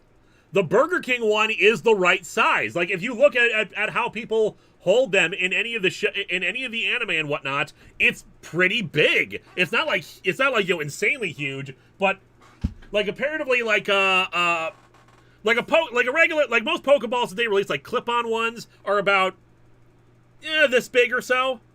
The Burger King Pokeball is more like this big. Like, you can, like, properly, it feels big in the palm of your hand. That is a properly sized Pokeball, and that's why I've always used that one, because it looks better. It's got that shiny, reflective coating on top of it that makes it look like it's properly made of metal. Well, actually, technically, they're both properly sized, because Pokeballs in the anime can shrink and grow in size. True, but the shrinking ones usually shrink between two sizes. One that's a tinier one that just fits on your belt, which I've got a prop for that too, by the way, and the bigger one, which fills up the palm of your hand. Yep. I loved those Burger King Pokeballs. They were great. That's why I have 3 of them now. And finally, as people are pointing out in the chat, we got Dogbert and Catbert there. I used to be a big Dilbert fan. Granted, I need to repaint over my Pokeball because I kind of, when I was younger, painted my dead name on it. Nice going. Well, as we see, lots of old shames and regrets we got going on here. Because of course, like I said, Dogbert and Catbert there. I used to be a big Dilbert fan before everyone realized that Scott Adams was racist. Yeah. I didn't know. I just read it as a kid. I mostly read it for Dogbert and Catbert because I thought they were funny. I liked the idea of a little dog trying to take over the world and Catbert just being an evil, cruel, HR director. I liked that. I thought it was funny. And nowadays we're getting rid of all the Dilbert books I have because yeesh. Yeah, I have 8 books I need to get rid of. From a different author. 8 books from a different author I need to get rid of. Mr. BGS, UPN's Dilbert show was actually underrated. Yeah, I actually liked the Dilbert cartoon back then. I was a huge fan when I was a little kid, and so it's disappointing that Scott Adams had a newsletter that he would release every month, and had a section called True Tales of Individuals, where he was making fun of, where they had tales of people making fun of stupid people. And it's baffling to see him become what he has become because it didn't seem like he used to be that dumb. But apparently you never really know, people. Sometimes your heroes turn out to be assholes. Hopefully I will never get to that point, fingers crossed. Ready for a confession? Go ahead. I used to watch and actually somewhat enjoy Homeboys in Outer Space. I don't even know what that is. Homeboys in Outer Space is kind of the butt of the jokes about UPN. Does this weird sitcom about a couple of black guys in outer space doing stereotypical black guy stuff. I think I only watched UPN for Sonic the Hedgehog and Mummies Alive. I watched UPN for Star Trek Voyager. Yeah. Fruity Groovy says, do you think the Pokeball replica from the Wand Company would be a properly sized Pokeball? I don't recall what that one is shaped like, so I do not know. There's lots of really good Pokeball prop replicas out there. It's just, for me, the Burger King one is the perfect size. I can see that. I mean, I was just holding the thing, so yeah, I agree. Anyway, let's resume. That was fun. Where am That I? little tangent. You're in the future, about 30 years or so. Really? Obvious cut. I can't remember why we did that. There was just like I felt like I just didn't get proper Your coverage. clothes can't go with you. Also, why didn't you Shorts. have? Also, Then why didn't the am I pants still thing wearing continue? my shirts? Because I forgot about it. Otherwise, Anyway, I should have you'll kept the pull back pants into your gag own going. time soon enough. It's just the residual effect of Dr. Nick Insano Lent, playing where'd you around get the with 7th Hypertime. Doctor outfit? I got the see. 7th Doctor outfit. I just slowly why aren't you assembled it over wearing my time. hat? It was like a fan-made Why are we here? sweater You're originally. saying in 30 years I got never go out of like my the suit parents' jacket from like a house? rag stock, You the think it's hat bad for you? from like a seller, and then like there was a fan who sold When I the get back to paisley my own scarves that time, go on the I'm gonna hats. change things. I'm gonna make this all better. You'll see. I am gonna turn my life around, and all of this will.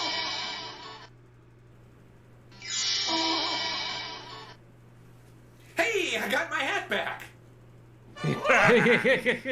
Just a recurring gag. We would just keep having future Linkara.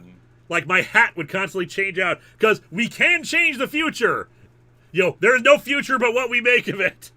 But just for the sake of the gag, usually I would somehow become pathetic and end up moving back in with my parents.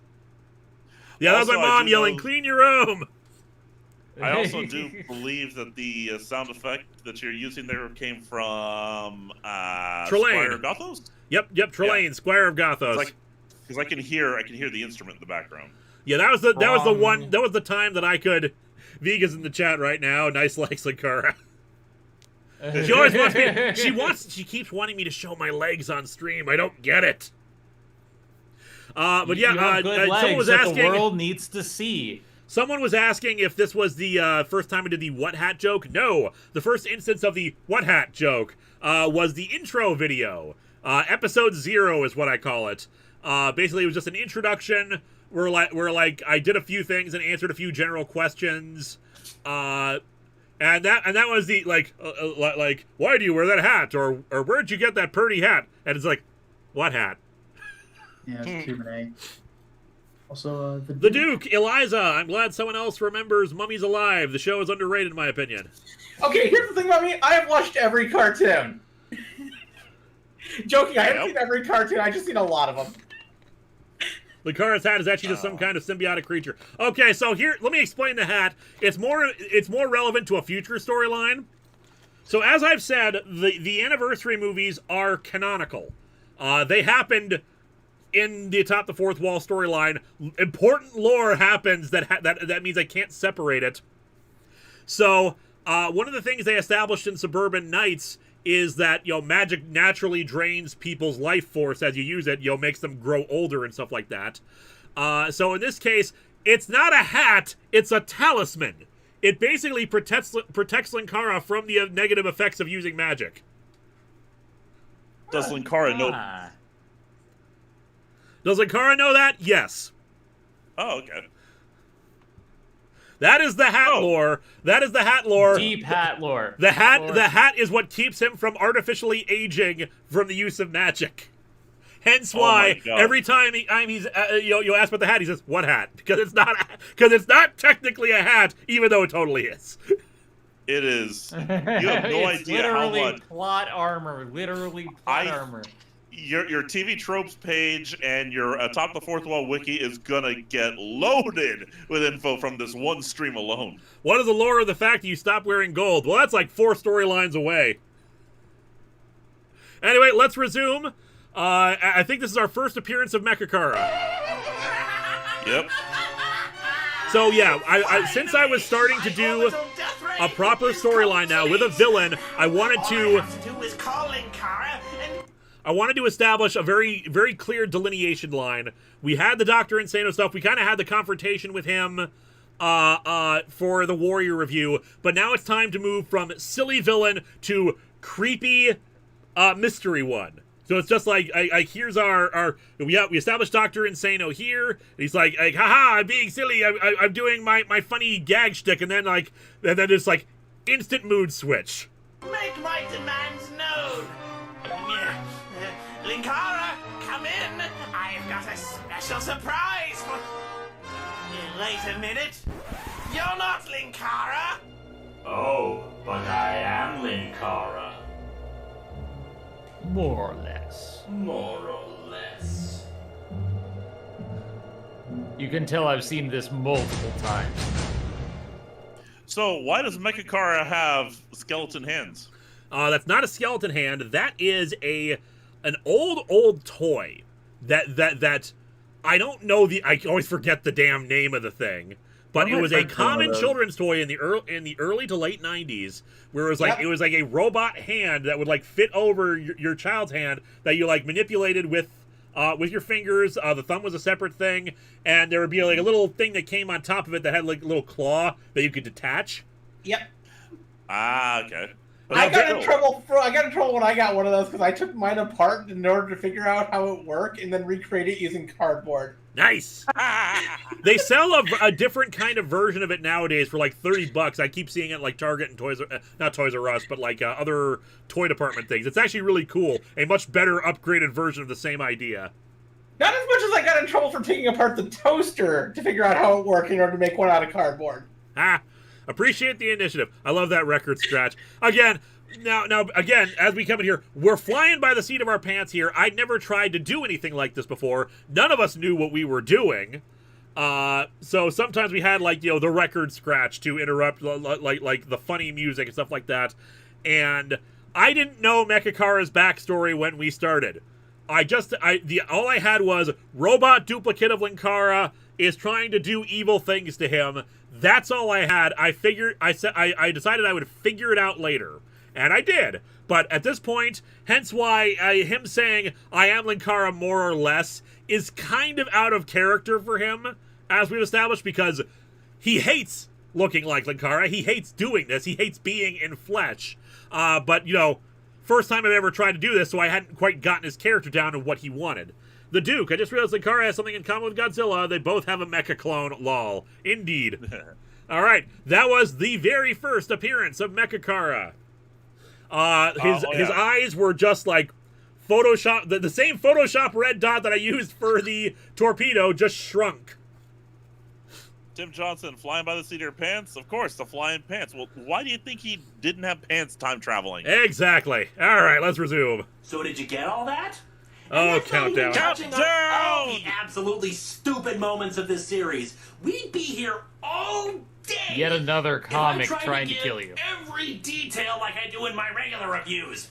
This series sucks. It's slow. To be fair, stupid, this actually and it's not over yet. Is a better looking Alright, comic so book evil effect. Captain Adventure 1983, to quote Mr. Popo, well, that's phenomenous.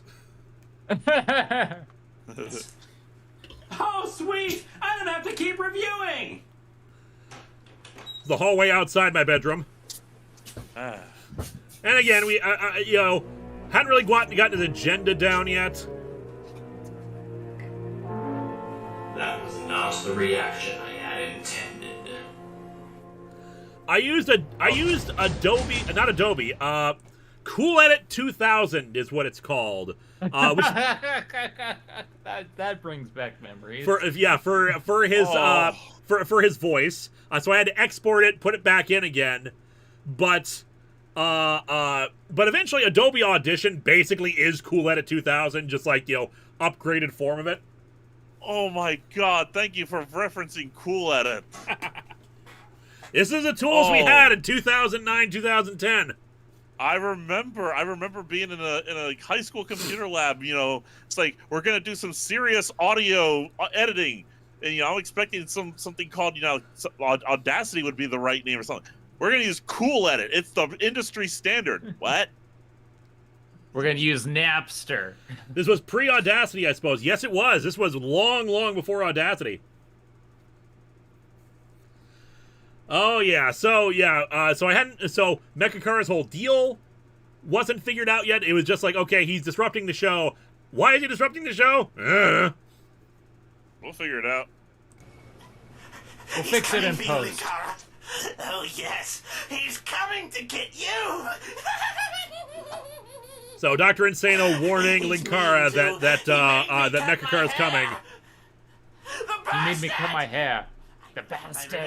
That was an ad-lib by Spoonie. That was not something that I had written down. So he put that in, and we had and so that ended up being a thing later because I like. I like that. I like that motivation for why he would want revenge on Mechakara. That. Yeah, this is me sleeping on the futon, which is still in couch mode because I like the implication that I just like, that I don't even put it down. Like this is just how I live as a reviewer. I do kind of live enjoy that. like Well, this? review over and you just drop. Like that's it. Time for bed now. I do not recall whose hand this is. Who is doing this? I want to say it's one of my parents. Might have been my brother. I do not recall who this is. Who is? Oh, I thought. Never mind. This is me. But I like. I could have sworn I put my own hand over it. Over me. I was gonna say, damn, one of your relatives shoot electricity. That's awesome. Yeah, no, I was this part. I could have sworn I put my hand over myself. It probably isn't this part during the fight. Please don't tell anyone how I live. I'm just thinking of the meme, like, you live like this? Yeah. Yeah, bitch, you live like this? The Fourth Wall Kid, we will get your super chat when it shows up. So how did Mechakara have the power to animate comics into a golem? Very carefully. Very carefully, yes. We'll go with that. Maybe we'll say that he had some rudimentary understanding of magic as he was trying to research it. That was the reason why he was here to begin with. Also because the reviewiverse, as I think fans began to call it, exists in this weird space where fiction and reality kind of overlap, where fictional characters will appear sometimes as their own fictional character. It's just a weird, nonsensical world we live in. Oh, Shadow Link, thank you. Because the Kool-Aid Man is red. I don't know. Exactly. Nanomachines. How did you get it to space? How did you get it to space? Nanomachines, son. But yeah, this was Mechakara stepping it up instead of just disrupting the show and trying to piss me off. It's like, okay, now I'm gonna actually try to kill him indirectly. 4 weeks of this, it's a moment I'm tired of. Let's go put this comic out of my misery. More Ren City music. I would use that a lot for triumphant moments. You see, I didn't know where that music came from because the music cartoons I never watched as a kid was anything from Nickelodeon. That laugh used right there, that is the Maximum Carnage laugh again. I really like the Maximum Carnage sound effects. That's yeah, I like that. I played the hell out of that. Yeah, you use the Maximum Carnage stuff a lot. I realized after watching the Maximum Carnage review. J-Man, when will you update the storyline playlist? When I have more storyline episodes. There's a storyline? Fourth Wall Kid, you and Sonic have some similarities. Think about it. You have scientists as nemesises, robot duplicates, uses objects of magical power to fight bad guys, and can run real fast. Indeed. Lunar Kova, if you have a super chat, post it in the regular chat and we will read it off. But otherwise, let's see the epicness of fighting the countdown monster. Team Rocket music for some reason. I chose music more for mood than anything else, than for actually matching properly. And I put this than the string. Yeah, this is a better effect. I thought it'd be easier to do, and I made like 2 sides to him, just like cutting and pasting a little body together. I might still have the file somewhere. That guy you didn't know. If you had a nickel for every comic that attacked you, you'd have 3 nickels. This is a lot if it's weird that it's happened 3 times. Okay, it's like Rock'em Sock'em Robots. It does look like it connects for his punches. All right, now this right here is a Rocky 5 reference. I haven't seen Rocky 5. Neither have I. That guy you don't know. If you had a nickel for you already got that one. Jesse Springer, did you know about Dr. Crafty's new friend, Reviewer? He has lost. I do not know anything about that, sorry. And Lunar Kova, I'm noticing that early Mechakara is a lot more of a poke the poodle villain in his early videos, cutting people's hair, trying to annoy Linkara by interrupting his show, etc. Yeah, like I said, I hadn't really gotten down what his deal was. All I know was that he was trying to piss off Linkara, trying to like torture him, trying to make him feel bad. And that's like he tried to interrupt the show. He tried to torture him with Countdown. So like it was only later on as I like finally coalesced what exactly he wanted. Is that a bird of prey in the background? Yes, because I have a bunch of Star Trek ships. So yeah, this is a Rocky V reference to when Rocky is getting beat up by his protege, and like Mickey, who is dead and a ghost, suddenly like shows up to him. And he's like, I didn't hear you. Get up, Rocky. I didn't hear no bell. Get up, you son of a bitch, because Mickey loves you. But by this point, as I said, I was trying to do this thing where Linkara, the character, was in love with Harley Quinn. So, like, instead of Mickey, we have Harley Quinn just taking quotes of her and trying to assemble some meaning out of it. Rocky V was out back then? Yeah, that was like, I think it was like, that was the 90s when Rocky V came out. And the thing is, I've never actually seen Rocky V. I just like the clip. I've seen pieces. I do like the bit where the lawyer's like, if you put your hands on me, I'll sue. And Rocky just punches him like across the room. Sue me for what? Sue me for what? The only Rocky movie I've seen in full is Rocky Balboa. Lightning and you gotta crap thunder. Yeah, eat lightning and crap thunder. The only Rocky movie I've seen in full is Rocky Balboa. That's only because I was in it. Yeah, so like this is like it's supposed to be like quick cut references to people hitting or attacking Linkara, my rage, etc., etc.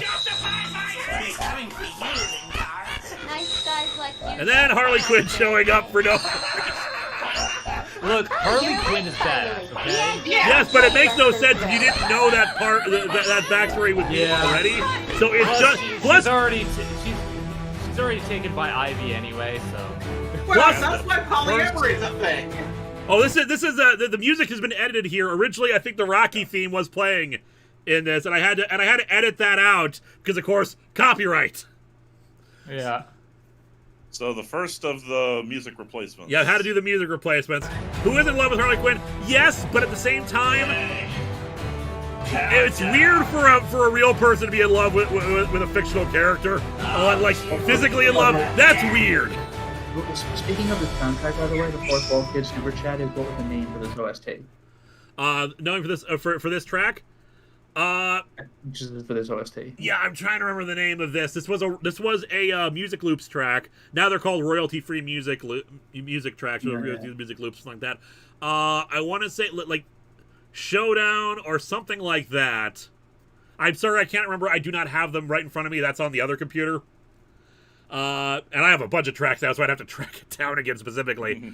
So yeah, this was the first time me using the Green Ranger dagger, because when I actually started making money doing this job, one of the things I always wanted as a kid, but it was always sold out or we never had, was the Green Ranger dagger. I wanted it. I wanted that toy. And I think by that point I had seen Dino Thunder, so I had seen the dagger shoot lightning bolts out. So yeah, this was me like trying to implement like other stuff into what I would later call the Arsenal of Freedom. It makes no sense to suddenly have a Power Rangers thing in here, but again, we're just kind of making up as we went along. Yep. I did this in one take because, of course, I was ripping the comics, so I needed to,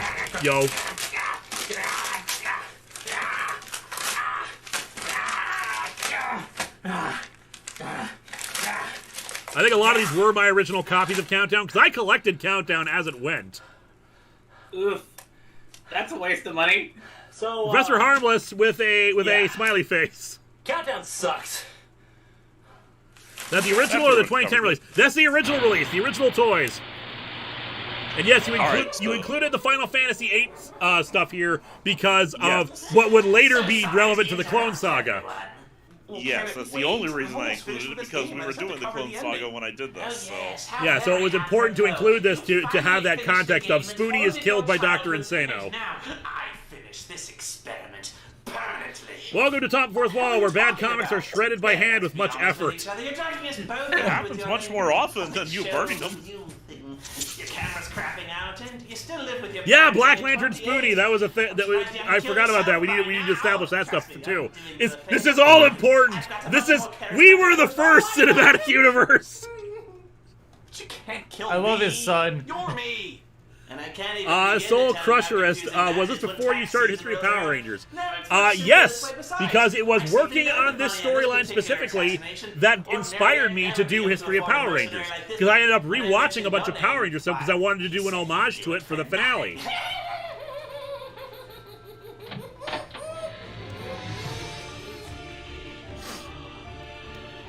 I love how it's just him. Squall. But That was how we did things back then. Fantasy.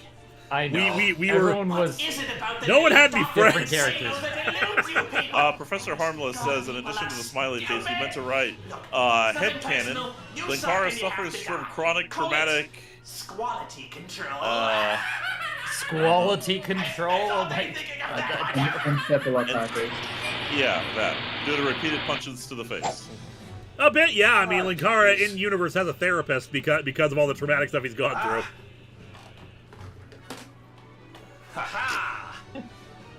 It's like Literal it's a nerve sword control. versus a butter knife. Triple triad cards, would you? He might have played Triple Triad. His effect works are pretty good at this stage. Was this also Final Fantasy? I feel like I should recognize that. Hi, Yeah, it was a bit from Final Bruce Fantasy Renault. VIII, where we're like the dramatic is get interrupted by something. I Okay. have had enough of you. That's a Star Trek 3 reference. Yeah, I totally missed that at the time. Where he kicks him in the face. Look. And Could you then. at least tell me what the gun part of the gunblade actually does? Yes. Actually, the gun part of the gunblade actually causes the sword to vibrate. Robert Wilson. So, Robert- Lewis, now that Picard is finished, what is your excuse not to watch Star Trek Prodigy this time? In all seriousness, it really is a good show. We're trying to stick to storyline-based questions in the Super Chats, but I don't really have an excuse not to watch Prodigy. I plan to watch it, I just haven't gotten around to it yet. More Star Trek 3 references with the self-destruct. Well, is it done? Yep. Initiate countdown. I love Why the this. hell did I give a walkie-talkie I love to how a he guy talks who in talks text boxes. You know, Eat Leg, The Return of Mad Hazard, has a joke exactly like this in it with a Cloud character where he just talks with text. I may not agree with some of his opinions on Final Fantasy, but he was very good at poking fun at the tropes. Yeah.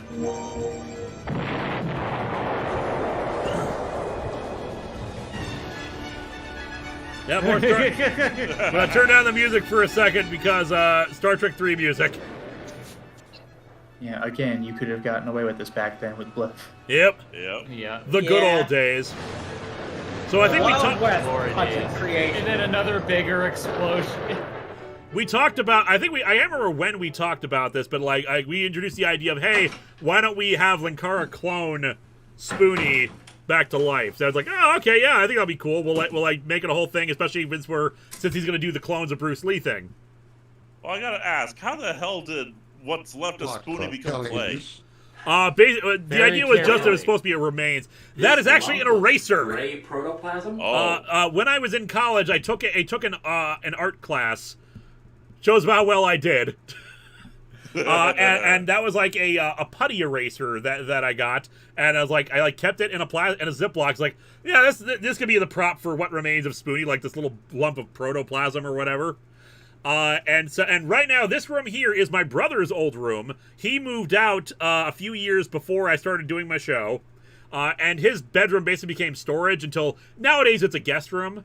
But yeah, so I could use this as extra space when I was filming some stuff, because I didn't have a lot of room in my own bedroom for this for doing stuff. So I put the card table in there. I could have chairs. I could set up Poyo to have conversations with him. And and his room has also gotten considerably changed and cleaned. Like you could see earlier, he covered up his walls with Nightwing comics because the wallpaper was so ugly. There was seashells on one side. There's this weird pattern on that side. He hated how it looked, so he would pin Nightwing comics to the walls. And I'm bringing all this up because his collection of Nightwing and me reading his Nightwing comics off the walls is what started getting me into comics. Oh, that's awesome. Thanks, bro, Kara. Indeed. Poyo in his first main body before the new bodies. Yep. And the all first that voice, too. remains of the spoony one. What are you going to do with it? God, that original Microsoft Sam voice. I got a different Microsoft Sam stopped bring him working back at to some life. point. I'm not sure why, but it did. Okay, Poyo, this is it. And so I had to stop using it, and I got a program called Speakonia, which provided a much better voice for Poyo. But this was still back in the old days with original Microsoft Sam. Requires one to be very, And this gag. very careful. Look, screwdrivers are hard, okay?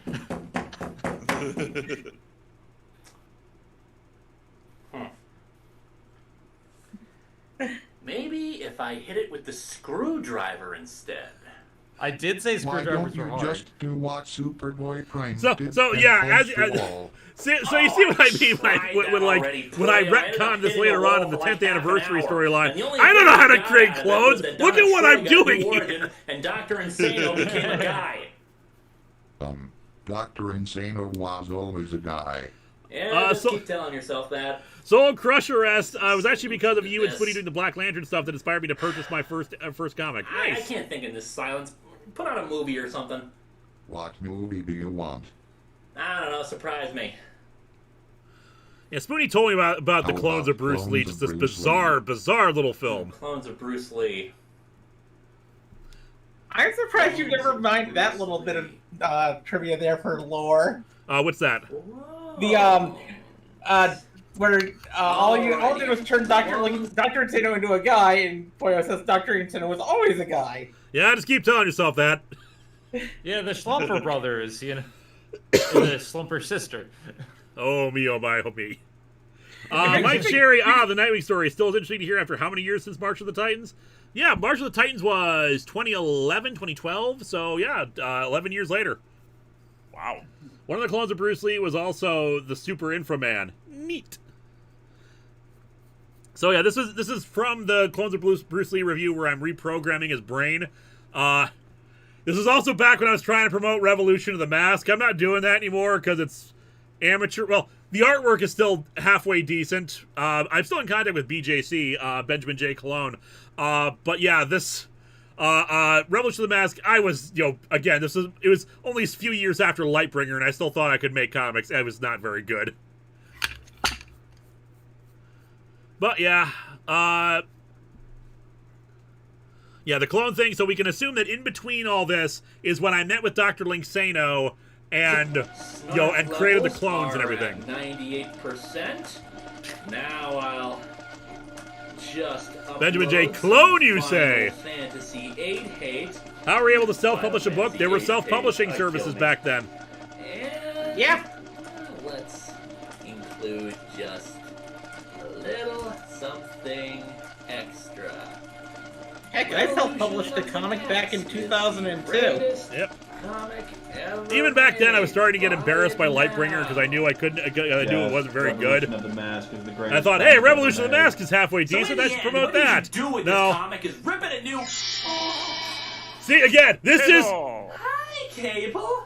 Use that. welcome back to this is how things used to be in old internet reviews, where fictional characters Tinfoil. would just show up out of nowhere to be mad at our reviews. I mean, AVGN did it, so Exactly. So this, of course, tinfoil arm. I think that fell apart shortly after filming. I do love the remember when tinfoil it was- arm. It's so obviously not real, but that's the best you could probably hope for at that time. Also, I don't remember when the gag started, but I do remember that at some point, if some people started doing that, what are you doing here? Just leaning into it. What are you doing here? Well, that one in particular was especially making fun of the irate gamer because he would say it constantly, and he always say it in the goofiest way possible. What now? So wait, breakfast did you is steal ruined, Cable's Liz. BFG gun? Yes, that is the sort. This is the origin of the BFG of the which is a Super Soaker CPS 2500, which was a gift to me from a neighbor before we moved houses, and it's this really powerful Super Soaker, really nice Super Soaker, and I painted it white. I was hoping to add details. I never got around to it. So that is the BFG that I use in the show. What are you doing here? What are you doing here? Just award-winning special effects and makeup here. Admit, this comic does suck on toast. Say, don't you have white hair? Don't you have white hair? What is important is that I the shoulder harness. You did a good job with the squinting. The shoulder harness and the X are both made of cardboard. I want to say that's a belt I have on me for the connecting thing. Donovan Eagle 2098, have a bit of extra cash for your anniversary, and a thank you for all the laughs and celebrate Metal Gear, the game series that caused me to realize I was finally getting some current gen love. Nice. I can't say Metal Gear without trying to be Snake. Metal Gear. I'm just happy that the release of the games and remaster and Delta coming.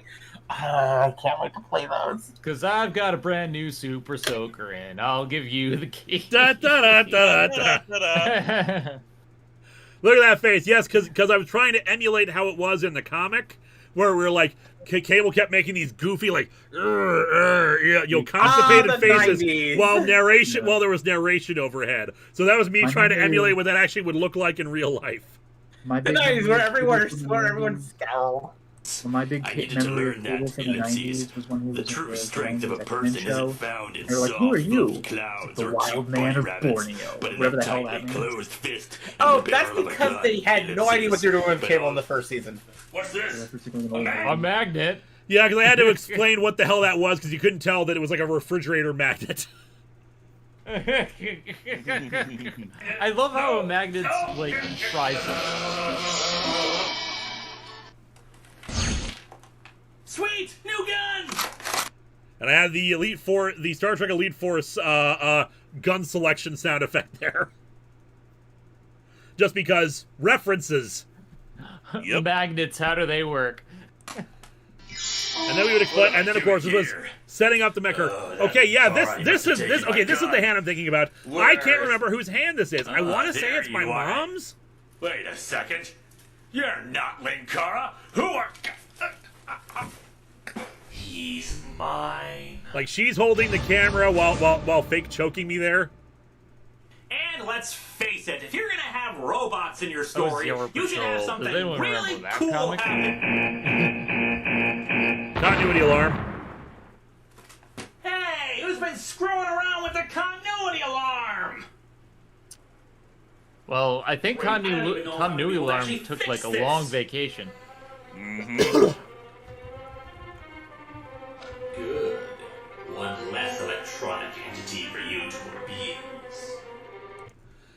Alright, so yeah, by this point I had figured out his backstory.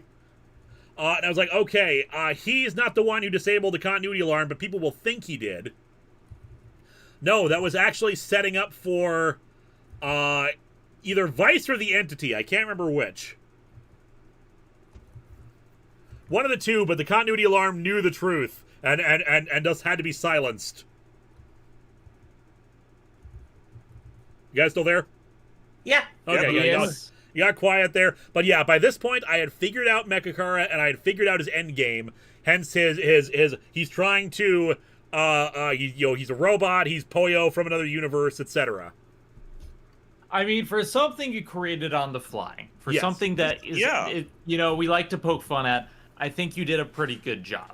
Like, I mean, I took a little bit of inspiration with my own storyline with a bunch of gags and stuff, and, you don't think of it all at once. Like, when I created Talking Cats for my show, initially, the cats were just, like, screwing around, which is when we have them stealing your magic coin, which is tying in. That is in canon, damn it.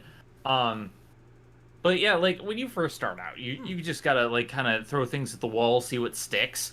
And I think for the early, like, 09 to 2010, like, stuff like that, like, it works for what it sets out to do.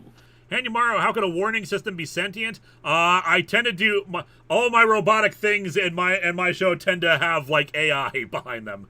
Tend to have artificial intelligence. Now let's resume here. Yeah, so but still, the fly-by-the-seat-of-the-pants approach to making... A ring that makes the dead come back to life. The fly-by-the-seat-of-the-pants approach to making storylines would continue on through the Entity arc. After that is when I actually started planning stuff. And now we've reached the Blackest Night special. This came about because Doug Walker had brought us out to Chicago to film, I want to say, the Alone in the Dark review. Yeah, I think that was the earliest. I think that was the one where he had laryngitis and was using the computer. Yes. So, like, we had extra time because it only took like a day to film the actual thing. So we were like, okay, why don't we, let's just film a review of a thing, a review together because people like it when we do stuff. We don't have a Warrior comic right now. We want to save those for the anniversaries. And I didn't really have a specific game I wanted to cover because I was like, the Youngblood game that I had gotten a copy of, it's barely complete. There's like one level, kind of, sort of. There's not enough material here to do a review on. So I like... a Youngblood game? Yeah, it was a canceled game. There's only like one level that got leaked online. Oh. Okay. Professor Harmless, none of Linkara's AI starts out sentient. He's just that good a parent. So, yeah, in the... So I conceived of this idea of, like, Blackest Night is coming out. We'll have, like, dead games brought to life. But, as an extra fun thing, we'll have... Since Spoonie technically died and the current one on his show is a clone, we'll have Black Lantern Spoonie. I love comics. And man, someone coming back from the dead in comics, that only happens, like... No, it happens a lot, actually. A lot. Well, unless your name is Sammy Squidboy Pear.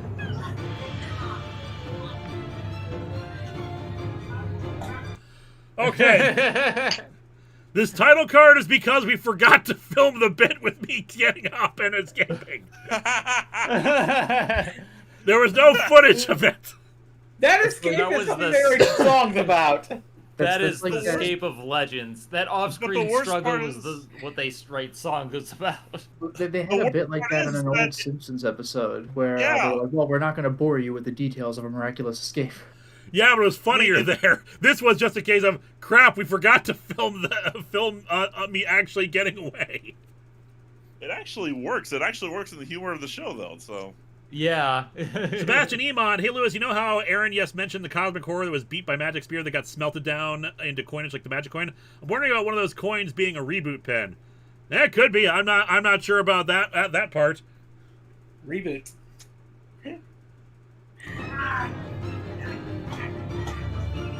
So anyway, we're just separated now. Here, try some.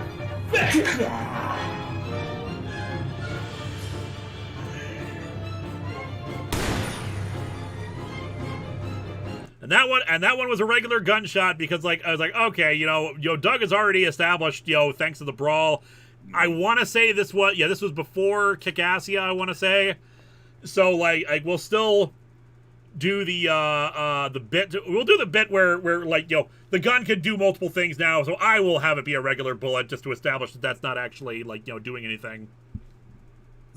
It was the fine. How did they escape gag from episode 200 of SG-1? There you go. Magic bullets. And because he was killed in a Final Fantasy thing, here's a Phoenix down. In regards to comic death, Uncle Ben. I'm alive! And my shirt's completely different from when I died. Oh, it's magic. Don't worry about it. Here, have a seat. I want to say it's because he couldn't find his shirt, the shirt that he had died in. Like, he found it again later, but at that point, that was all he had. It's like, I'm alive! I mean, it's hard, I'm in a different shirt than when I died. That. Again, just lampshade it and move on. Yep. Because, like, I've done hotel crossovers. Sometimes, like, you forget, and it's just like, you got to keep going. Yep. The hotel room kind of makes your voice sound like Mechakara. We filmed with his camera for this, if I recall correctly. Or it's either that or like a new travel camera I had gotten, and so the audio quality was not great. So I felt really bad about that because I felt like like the room was too echoey and everything we did was too echoey. So I was not happy about that part, but people still loved it. Oh, man. The last thing I remember is my house exploding and then nothing. Well, luckily I had a Phoenix down on me. Otherwise, that Black Lantern ring would have just made you a zombie forever. Well, that's just to show you why I don't wear jewelry. Yeah. Fools! When you need evil minions to do your dirty work, And it cut doesn't matter immediately to how you another do it, clip as long as it gets later done. on in the video. Although it is preferable to do it with science. Science. No, that wasn't very nice. She's the one that killed you, remember? Yeah! You suck, Insano! My brain hurts. I mean, come on. You suck, even the Insano. clone I love I made that, had some like, minor vocal you suck, variation. Insano. What clone? Oh, yeah, after you died, I cloned you. And he's running my show? Yeah. That's bullshit! I'm gonna go over there, shove this ring on his finger, and take my show back. Why'd he put his ring back on, though? That is a good question. It's a brand new day for me. I figured might as well take advantage of this and have the Black Lantern thing tie into my stuff. Yep. And also show Mechakara is deadly. Yes, a Black Lantern should do very well for my friends. I ask again, why did he put the ring back on? That is a very good question. Because he likes jewelry. God, that Terminator music is so goddamn good. The Terminator soundtrack is just good for those dramatic ending stings. Yep. And yeah, this was the and yeah, so I decided I wasn't quite sure how I was going to use them yet, but I think I decided that it would just be a green screen thing. And I wanted to establish Mechakara's not screwing around. He's not like Dr. Insano. He frickin' snaps his neck. That's how it was to show that he was dangerous. Also, people in the chat are saying, "Wait, I thought you forgot about the cloning thing." It wasn't immediate. I need to keep reminding how this worked. I explained it in the episode. I thought I explained it well, but apparently not. He didn't forget until later. It was a progressive virus that eventually eliminated his memories of it. Yeah, you dubbed that line in very well because you forgot to film that particular part. Rising of the Thorn, Gwen Stacy, one of the few people who want to be resurrected. Marvel will tease but never follows through on. I have a future video on that. Anyway, I think we're starting to near. Oh, Silent Hill. Okay. This comic sucks, and every issue that made up this miniseries sucks. So the Halloween videos sometimes they would be funny. The Halloween stuff would oftentimes not be directly connected to the storyline, but they were still technically storyline stuff. So they just get incorporated into whatever storyline. It's kind of like a mini arc. Yep, so the original Pyramid Head fight, I filmed the Pyramid Head fight months in advance because I was that eager to work on it. I wrote it, I filmed it, I edited it. Then I went back and edited it again later on just because I think I either felt like I lost it or I felt like I could do a better job editing it. So I re-edited it after I'd already done it, and I was just like, and I think I'm pretty happy with how it turned out. But it's one of those cases where you know how someone's like, you know, art file final, art file final, art file final 2, art file final. Like, it was that. I kept doing that to it as I kept trying to, like, tweak things and make things better. Yep, I'm more than familiar with that. So you filmed it Pyramid ahead of time? Ahead of yourself.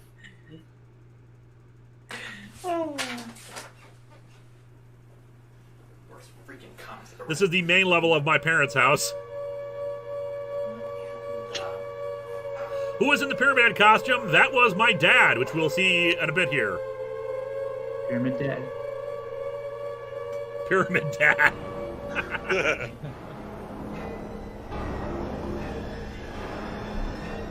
Oh, beautiful.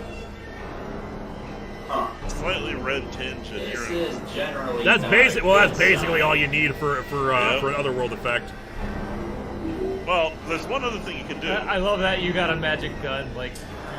I know it's not Silent Hill, but the other thing you can do for an otherworldly effect is Dutch angle. Yeah. But I was still what's the word, green at this point.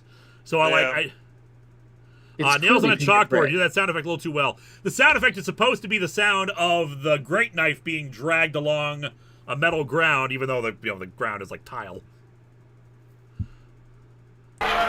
Yeah, I wanted this one to be a fun horror thing to end out. We'd have this battle, but I'd be kind of like taking the piss out of Silent Hill a little bit. And the original Pyramid Head helmet, made of cardboard. They're very, very, very cheap, but it does the job. My dad could not see out of that thing. Yeah, that's like the movie Pyramid Helmet, I think. Not exactly. That one was basically me trying to make it from memory. Okay, because in the game it's just like a wedge. I don't know why they call him Pyramid. Yeah, when we get the upgraded Pyramid Head helmet, that one uses the movie helmet, because movie helmet's really good design. It is. Yeah, I may not like I may not like what they do with Pyramid Head in the movies, but that design is just beautiful. I love it.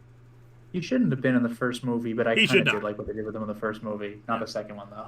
That helmet is so big. Yeah, it's supposed to be. And like I said, he couldn't see out of it. We just had him in like a black outfit. I gave him a black apron to wear.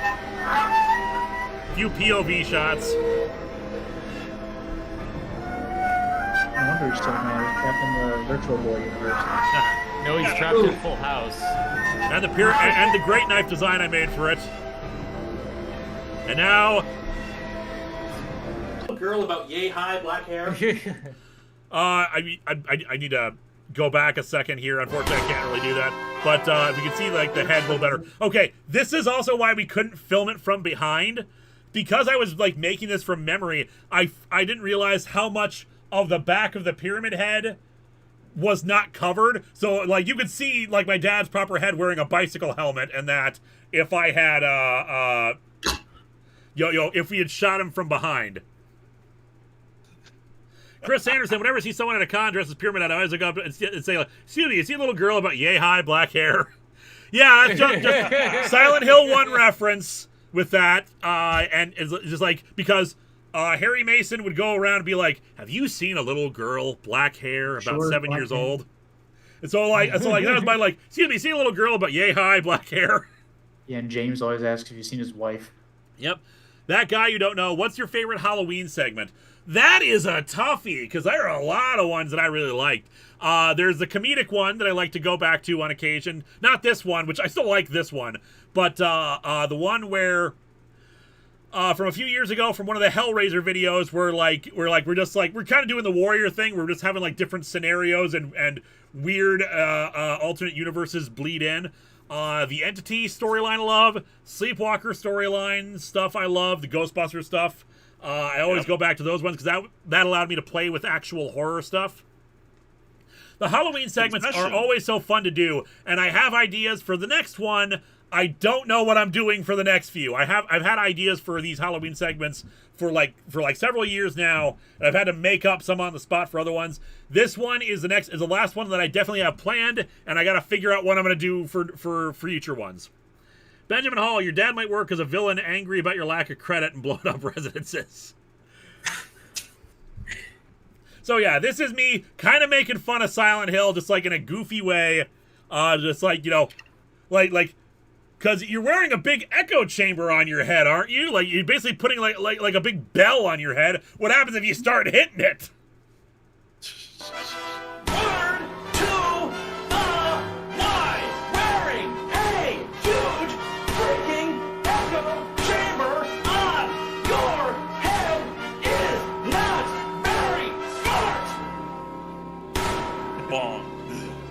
It's like, oh god.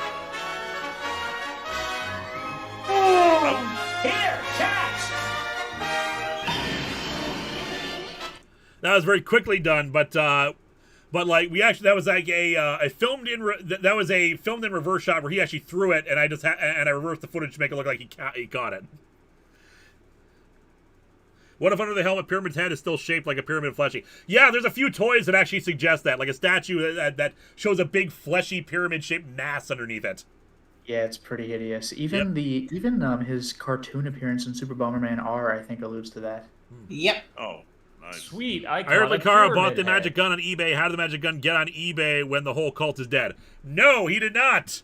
He did not. The first DVD explains how he got the magic gun.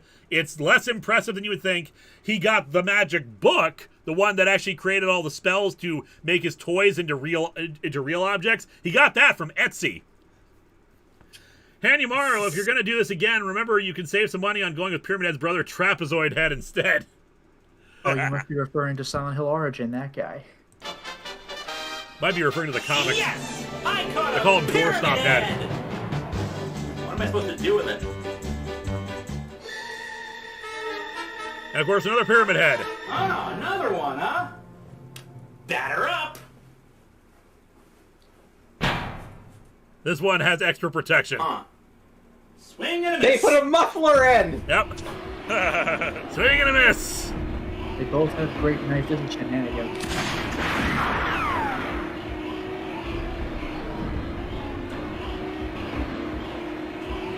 Yeah, I don't know if a magic bullet, a magic torpedo blaster does the same thing. Important safety tip. Do not lock Pyramid Head. I was gonna say, he'll go away from the door, he'll go right through that thing in the arcade game. Yep. Reference to Silent Hill Origins, yeah, with the mirror that would transition between the real world and the other world. I actually like that. Instead of the same dungeon twice, but messed up the second time, it's one huge dungeon. It takes away a little bit of the fear of the area, though, if you can control when you enter and leave it. That is true, I know. Mechanically, it was awesome. Story-wise, You got a question mark. So yeah, he sliced open the door, at least the lock on the door, and I had kind of hinted at the chain gun's arrival by way of having it be there in the future. I do that sometimes where I'll put an object in the future for like a future Linkara scene, and then it will show up again later in the actual thing. And in this case, there is no actual place of origin for the chain gun. It was just in the other world. Chris Sanderson, another example of the magic gun shooting real bullets. Yep. We do that less and less as time goes on.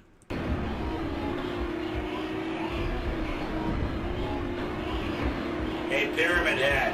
I like the Butcher better. I don't. Pyramid Head is so much better than the Butcher. Yeah, I was gonna say, really?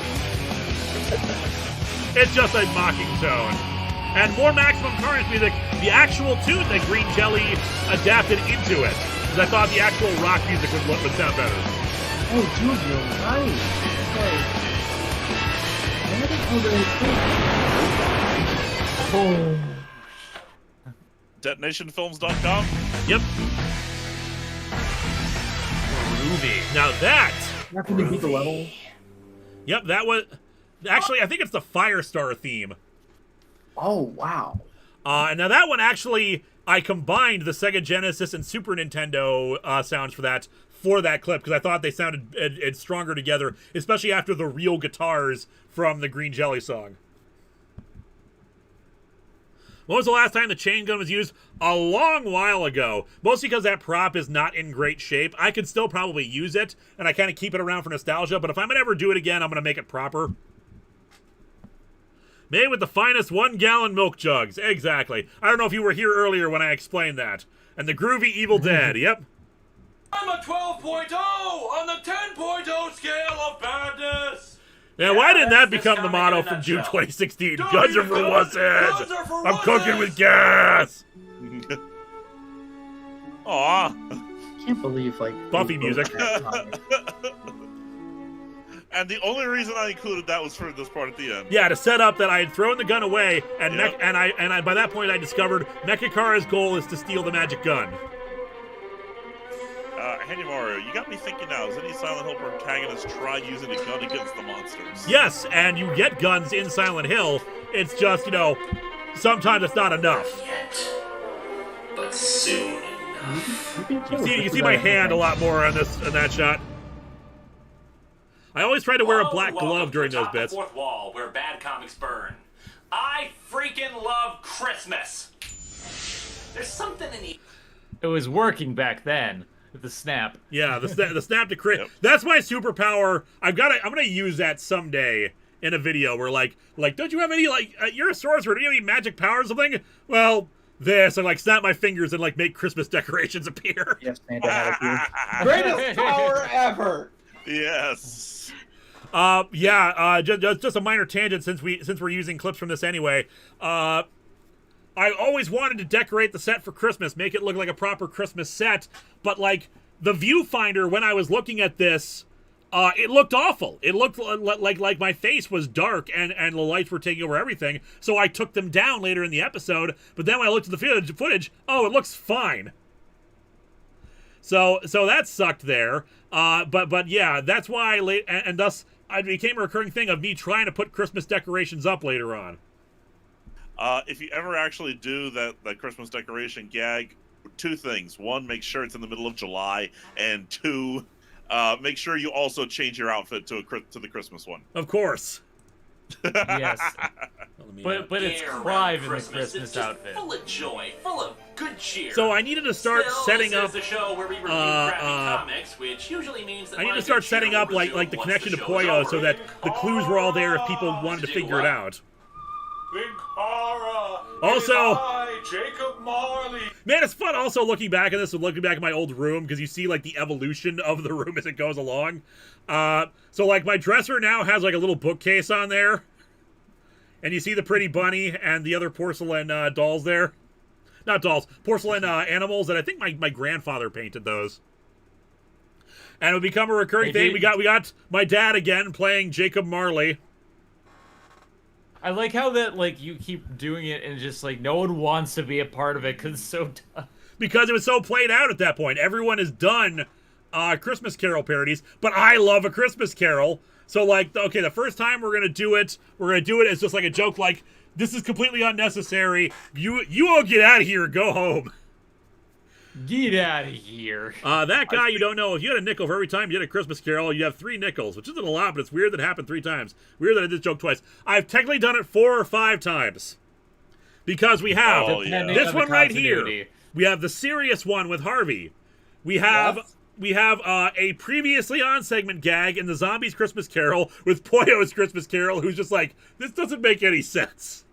We have it again with we have Vegas, which shows up at the end of a Christmas Quickies, and then we technically have a 5th one with the Jacob Marley-esque ghost who tempts Eliza. Yes, thank you. I forgot about that one. Even though there's a lot of I love the Vega one the most. I think because it's just like it's. Now I'll talk about the Eliza one when we get to it because I'm pretty sure that's still in the storyline segments. Fruity Groovy says Tony Goldmark is also the master of mystical snap bards, but his is for teleporting. Yep, Professor Harmless. Yeah, she did that joke thrice, but it was retconned. Anyway, yeah. I think. Oh, you have. Got I think my personal favorite from this particular one. From this particular Christmas Carol parody is Ghost of Christmas Past. We're like, oh crap, you're too bright. Yep. You will be haunted by 3. What the hell? We are not doing this. Still more regular bullets. We are not doing a Christmas Carol parody. I refuse. But your feelings about Christmas. I love A dead fish is the man who gave you the gun on the DVD, but supposed to be Whatley. It was just supposed to be some random guy who had been driven insane, but I suppose you could argue it was Whatley. You know, I actually haven't been things I noticed that as you came closer bonded to the gun, the real bullet things happened less and less. Yes. Mm-hmm. We could say that was an in-universe thing, but in reality, it was just I started doing that less. I'm guessing the ghost effects are literally just over the same spot with one image tinted down. Yep. The opacity it was 2 layers. We filmed a blank of the wall. Then we filmed my dad in front of it. We lowered the opacity on it, and I added what is actually called in Premiere a ghosting effect. Like it was an effect called ghosting, where it created those little trail lines around him. The echo. Oh, that's great. Right. Echo, yeah. Unfortunately, those are actually really hard. Even now, that effect is hard for my computer to render. Like, you can't do that live, so I have to, like, see how it looks later. Oof. Also, my apologies, but I have work early tomorrow, so I'm afraid I must get going. But it's all good. Have a wonderful rest of the stream. Thank you for sticking around for as long as you did, Lotus. Merry Christmas. Merry Christmas, Lotus. Yeah, Gonna Mary, have a we're not Merry doing Christmas. this. All right, let us continue with Linkara's Christmas Carol, the Extreme Super Christmas Special. Comics, I read them when I want to. This show is about reviewing the crap for entertainment value. Okay. Andy but Morrow, the name one three fictional spirits person are you still want to see in a booked. Christmas Carol kind of story. Look, unless this involves the Muppets or Patrick Stewart, I don't know, I haven't part taken of it. Get out. Snowflame. Snowflame. Snowflame's Christmas Carol. I am champion of Christmas. So, with that, let's dig Snowflame into is the Extreme ghost of Super Christmas. Special number Santa 1. Claus. Nice. Did your Oh, family yeah, like that being didn't part of your take long at storylines? all. Yes, they did. My dad in particular. It's why he's always come back. My mom. Ah, turn on the brights, lady. Mom Cara, as the fans have called her. It is actually very bright. I have to not look at that. Yes, damn it, because you're blinding me! Oh, fine. There, better? I think she's wearing a sheet right here. We got some like fake flowers that were in a little thing we put around her. That's better than what I was about to say. I was about to say she looks like she's wearing curtains. Yeah, no, it was like a sheet for, if you recall, the super nice the nice dining room from the Pyramid Head. I think she's wearing the sheet from that. Nice. It looks good though. Yeah. That's the amazing part. Admiral Mommy strikes again. Admiral Mommy. Yep. Yes! Jeez, why don't you shine a spotlight in my eyes, why don't you? I am the ghost of Christmas past. Yes, I know who you are. I have come to show you your past. No, we're not doing this. More record scratches. God, I stop love doing the Christmas record scratch now. later. I loved Christmas as a little kid. For that matter, I love comic books. That's why I do you noticed by this now show. I've already taken down the Christmas Knowing lights. why something is crap helps you better appreciate something that's good. But what about the beloved comics of your past? What, Amazing Spider-Man number 351, the earliest comic I ever remember reading? I think I included that line own because people 2 kept asking me what copies was the of it. first comic you ever Or read. do you mean JLA Titans, the Technus Imperative, my favorite comic? Still got that too.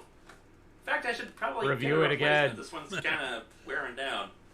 Oh, well, in that case, I'm going to knock off. Unintentional joke with the high beams coming from a woman. No, it was just a reference to how in parts of in Christmas Carol the Ghost of Christmas Past was always a bright light, and like Scrooge would put out the light with the cap and everything like that. So I was like, let's make a joke about that. Yeah, lady, turn down the high beams.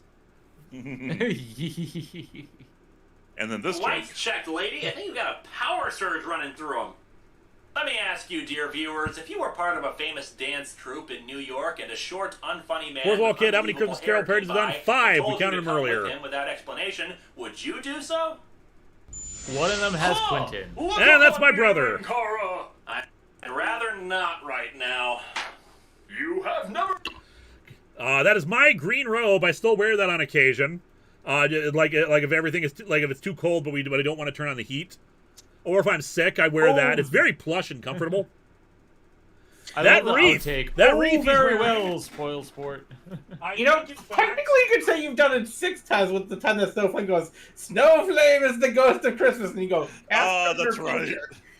The ghost of Christmas. That wreath he's wearing is this one right here. I still have it. Oh, wow. But yeah, I love the outtake for this where he's just like, oh, very well, spoil sport. Oh, very well, spoil sport. Gorns X, you still have that JLA Such Titan Set comic? Yes, I do. I have that copy. I have other copies now that people have sent me that are in better shape. That's your brother? Yes, it is. That is Graham. He's the one who joins us for Among Us as Nightwing. He's the one I constantly kill in electronics. He's always the first to die. I swear it's not me. I am not the one who... Okay, yes, I am the one who usually kills with electronics. Gojiragon, the wreath looks painful to wear. Yeah, he didn't have it on very far down because my brother has a bigger head than me. My famous hat, the one that I wear for the show, was originally intended for him. My grandma found it at a flea market, got it for him. It didn't fit his head. It fit my head. Still does. So, a legend is born. Pretty groovy. I think my favorite Christmas Carol retelling is A Christmas Carol Goes Wrong, since it's able to do the lessons of the story, but not necessarily relying heavily on the actual play to do it. All right, My let us personal. Go ahead. My personal favorite Christmas Carol is Doctor Who. My favorite Christmas Carol is Muppets. George C. Scott. There you go. So me before? Yes, I have. Numerous times, in fact, in many Christmas specials. We're not doing this. Oh, very well, spoil sport. You don't have any little kids under that robe, do you? Oh, why, yes! The boy is ignorant, son. Look, I don't care what their names are. Just give them a friggin' burger, you creepy pedophile. Huh. Eat a burger. I've never thought of it that way before. Well, Merry Christmas, and have a Happy New Year! So in other words, before you feel That is my dad playing Ghost Christmas make Future. sure someone else hasn't done the work for you already. Oh, hi, Ghost of Christmas yet to come. What's that? There's no gravestone over there. There's just Poyo. The day of reckoning is ahead. And that was our one of the hints that I was trying to lay down, that Poyo is actually, that Mechakara is Poyo. So like I'd have this specter of death pointing at him, like dark future is coming. I love that screenshot that you're stopped on right now. You're just looking like, hey. Trying to replicate that. I think I was originally thinking that what I might do, I kept flip flopping on it, that in a post credit stinger we would show this Ghost of Christmas Future showing up somewhere else and then taking off the mask to reveal that it was Mechakara. That it really was Mechakara and not just a hint for the future. This is the cover of Mac and Me. Beautiful. Oh, meme me. Meme this, caption this meme. All right, get your screenshots out now because I'm about to unpause it. Yeah, I love that. That's beautiful. Ghost of Christmas Future is a Cyberman? Well, it's supposed to be Mechakara, but yeah. All right, let us resume. Is that a robot hand? Ah! Son of a... Hello and welcome to Atop the Fourth Wall. All right, here we are. We're starting to lead into the actual... Yeah, you're probably wondering about the gloves. You see, I got into a bit of an argument with a hot plate and burned them pretty badly. Some people fell for this. You guys wanted to see charred, bandaged hands. So, where were we? So, who do we have to blame I actually for this didn't mess? see coming, Was it personally. Jeff Loeb, whose talents have waned in recent years? I actually figured it out at the time. Ill-suited for this kind of book. Yeah, some people thought legitimately this was me this whole time, just putting gloves on burned hands or something like that. You. Yes, you. It's because you didn't break character. Normally when you have someone, they have tells. You sycophantic I tried to put in a few times throughout the episode itself, being getting my voice deeper and being actual robots wouldn't do something like this kind of thing. Mm-hmm. Yeah, that's true. Although I do love you coming up the stairs and it was Granny Goodness the whole time. And I think I'm gonna have to silence it at a certain point. This music here a bit too, because right now we've reached the point where ContentID did actually claim the original video, and that's because I use Battlestar Galactica. The track is called Kara Remembers. Where it's the reveal of the final 5 Cylons. So it's the one that God, why am I forgetting the name that they would always use in their reviews? I know who you're talking about. I can't remember their name either. But there was this Battlestar. This really good Battlestar Galactica music. And it worked, it is really good. And it worked really perfectly for this. I'm going to turn it down just a bit more. By anything. Apology hack. But yeah, apology hack. That's it. Yeah, Mechakara doing trying to alienate the audience against Linkara by going on this rant because it was his final plan. And then this was it. This was what we had been building up to. I even did like a trailer for 2010. Stuff you can expect to come up, including the confrontation between Mechakara and Linkara, which I filmed the shot for. And then, da-da-da! Yeah, that's the music. Da-da-da-da-da-da-da-da-da-da. and all that jazz. Yeah, this shot is from that trailer that I kept around because it was such a good shot. And then it's like the slow laughing.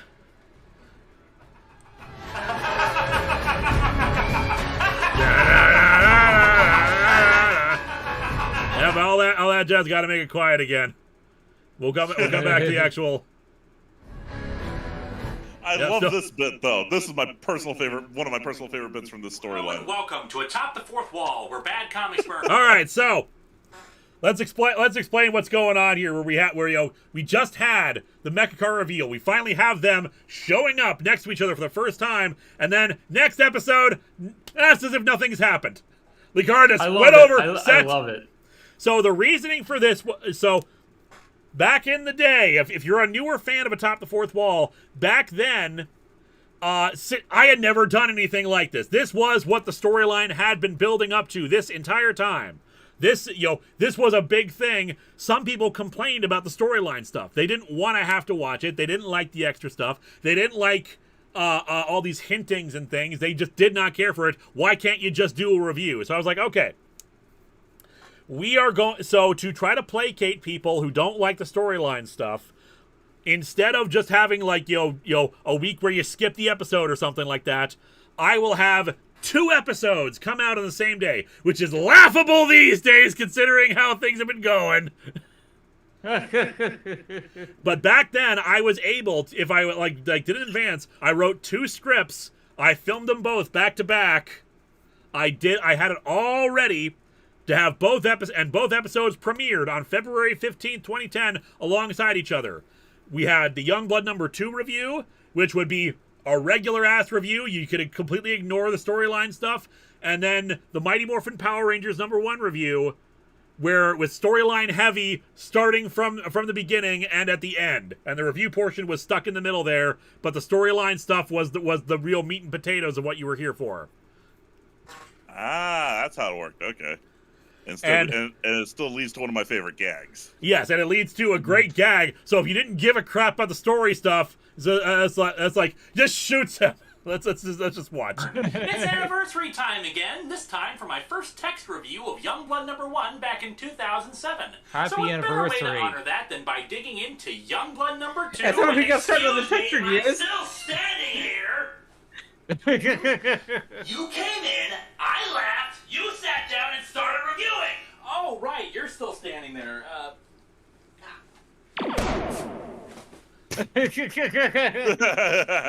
Where were we? Oh, right. Let's dig into Youngblood #2. Good times. 10 out of 10, no notes. No notes. I love it. Yep. I think the original YouTube upload of Youngblood #2 is using the wrong version of it because like something happened when I was rendering it so that like he was cut off from the base and I didn't notice that until later. How did you do Mechakara standing beside you? During these days, it was a simple split screen.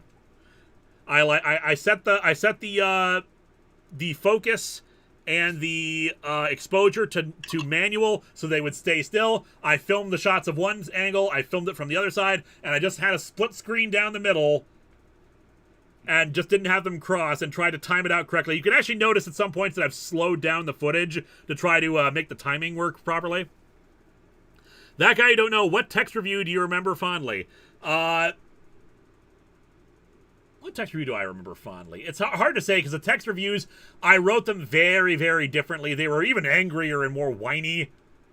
Because which was the style at the time. for even text review stuff. To my belt as it was a time at the time. Handy Mario, another wonderful example of the classic, oh, did you say something, Connie? So yeah, Youngblood #2, just like, get that out of the way. And ironically, it's this moment where Mechakara adapts to the magic gun and it stops working on him. Because just that one shot. But it also, like, sets up lore for later because, like, you can't just use it, you know? Indeed. Because the night belongs to lovers. Give me 5 Bs for a quarter, This you'd comic say. sucks. Majorly sucks. The art sucks. The writing sucks. Everything about it sucks. Well, another anniversary passes us by, and I can't help but feel... Same thing here, split screen, very, very quick.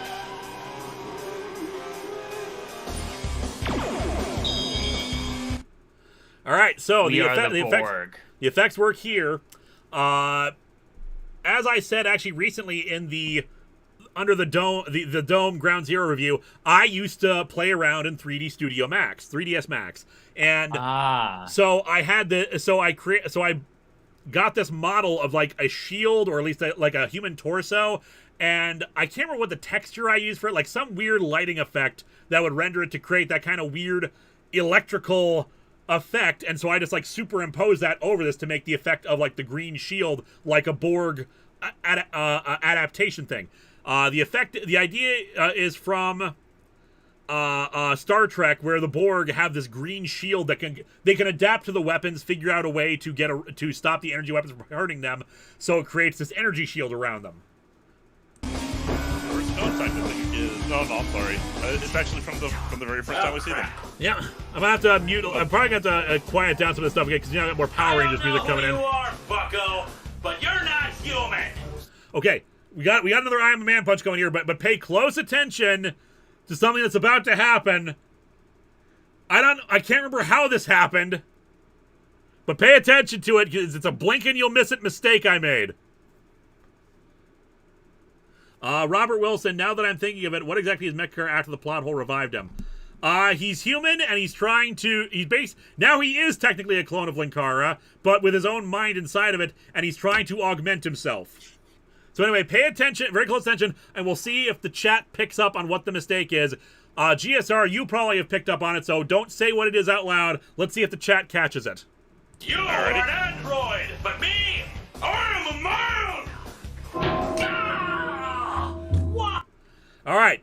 I noticed. All right, chat, did you notice what the mistake was? I can't remember how I made this mistake, but it happened, and it's a blink and you'll miss it thing because it happened so quickly. The punch is the wrong hand? Nope. He's wearing black? Nope.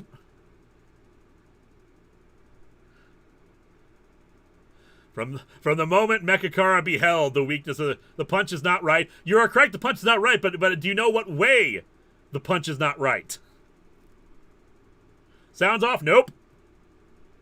Oh, it's like an undercut punch. Nope. I was expecting Iron Man for an hour in this stream. What an anticlimax.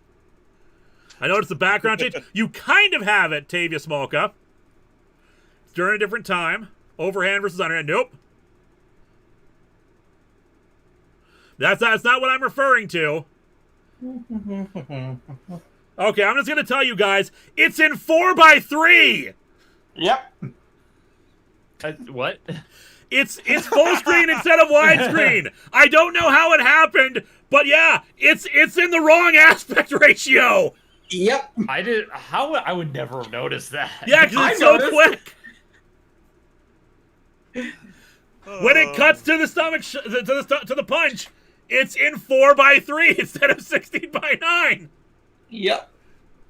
I don't know how that happened, but it did.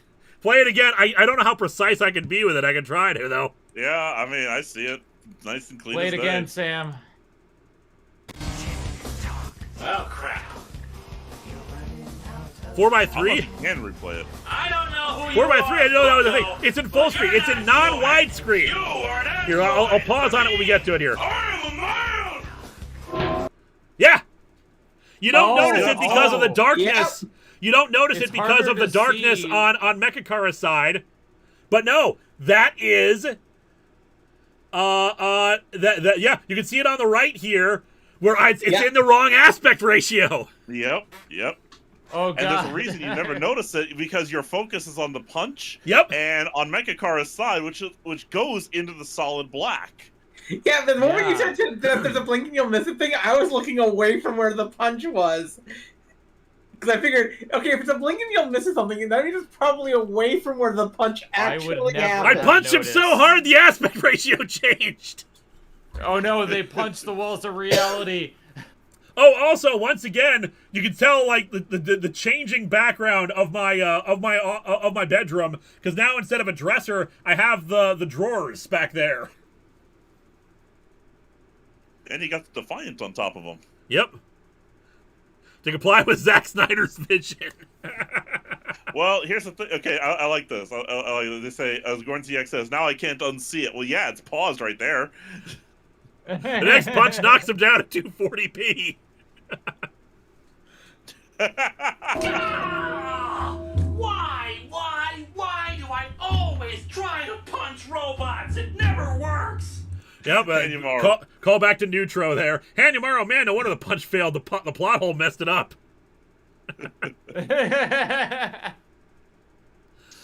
Maybe people are always thought of an artistic choice, like how many things will change the style to homage samurai flicks in some scenes. Maybe so. I don't think so. I think people just missed it. No 1080p. Yeah, this was in 960 by 540. Back in the day, back when it was standard def. Back in caveman times. Like, because remember, like it was not that long ago at the time I filmed this that I had moved over to widescreen. For the first year and a half of Atop the Fourth Wall, it was using a regular mini DV tapes camera. Then I got a widescreen digital camera. I think it was a JVC one, and I used that for a few years before I got the camera that I still use today. I thought it was an artistic bit. Wow, Mechakara's coat disguised it so well. I know, right? The shadow hides it so you don't notice it that it happened, from the side there. All right. The background music here, we've switched over to Doctor Who March of the Cybermen. Because, again, I'm just using music that I think fits the mood rather than caring about copyright or it actually matching, like, the story or anything like that. It's all about mood with a lot of these early storyline, decisions. All right, let's do that. Oh, I've been looking forward to this for a very long time. Who the hell are you, anyway? Yeah, so we... Don't you recognize me? It's me, Poyo. Earthshock Cybermen reveal. Beautiful. Love that music. It's so good. I like 80s Doctor Who. Oh, I love early Doctor Who. I love old Doctor Who as well. Reveal again. Yeah, same music for lead-in. Poyo? But that's not... Time for Exposition Dump City! 540p was a pain to render back then, but a breeze now. A bit, yeah. Alright, so actually, Actually, you know what? I'll wait until we get to the actual fight scene, but I have stuff to talk about. This is my old living room. This couch no longer exists. Great. What did Bennett find this time? Oh, what did Bennett find this time? Okay, that's during the brawl or Kick-Assia, one or the other. Because Kick-Assia, I'm pretty sure it happened. Kick-Assia had happened by this point. And I did a crossover with Bennett where he discovered some of my old fan fiction. And so yeah, more embarrassing things from my past. And he did a show back then called Masterpiece Fanfic Theater, where he would narrate old fanfics, usually bad ones.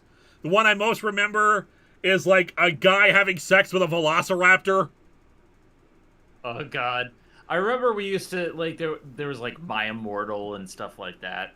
Yep, Mike Sherry. I remember when web videos were at max 640 by 480. That was 20 years ago. So we're making everyone feel old. So yeah, there was a crossover where he found one of my old fanfics and he like tied me up or something like that and forced me to be there while he read it off. Hanumaro, why did you try to punch him anyway? I mean, if he resisted a bullet, how would you expect a fist to do it? Look! The Eye of a Man punch is supposed to work according to Superman Earth's End.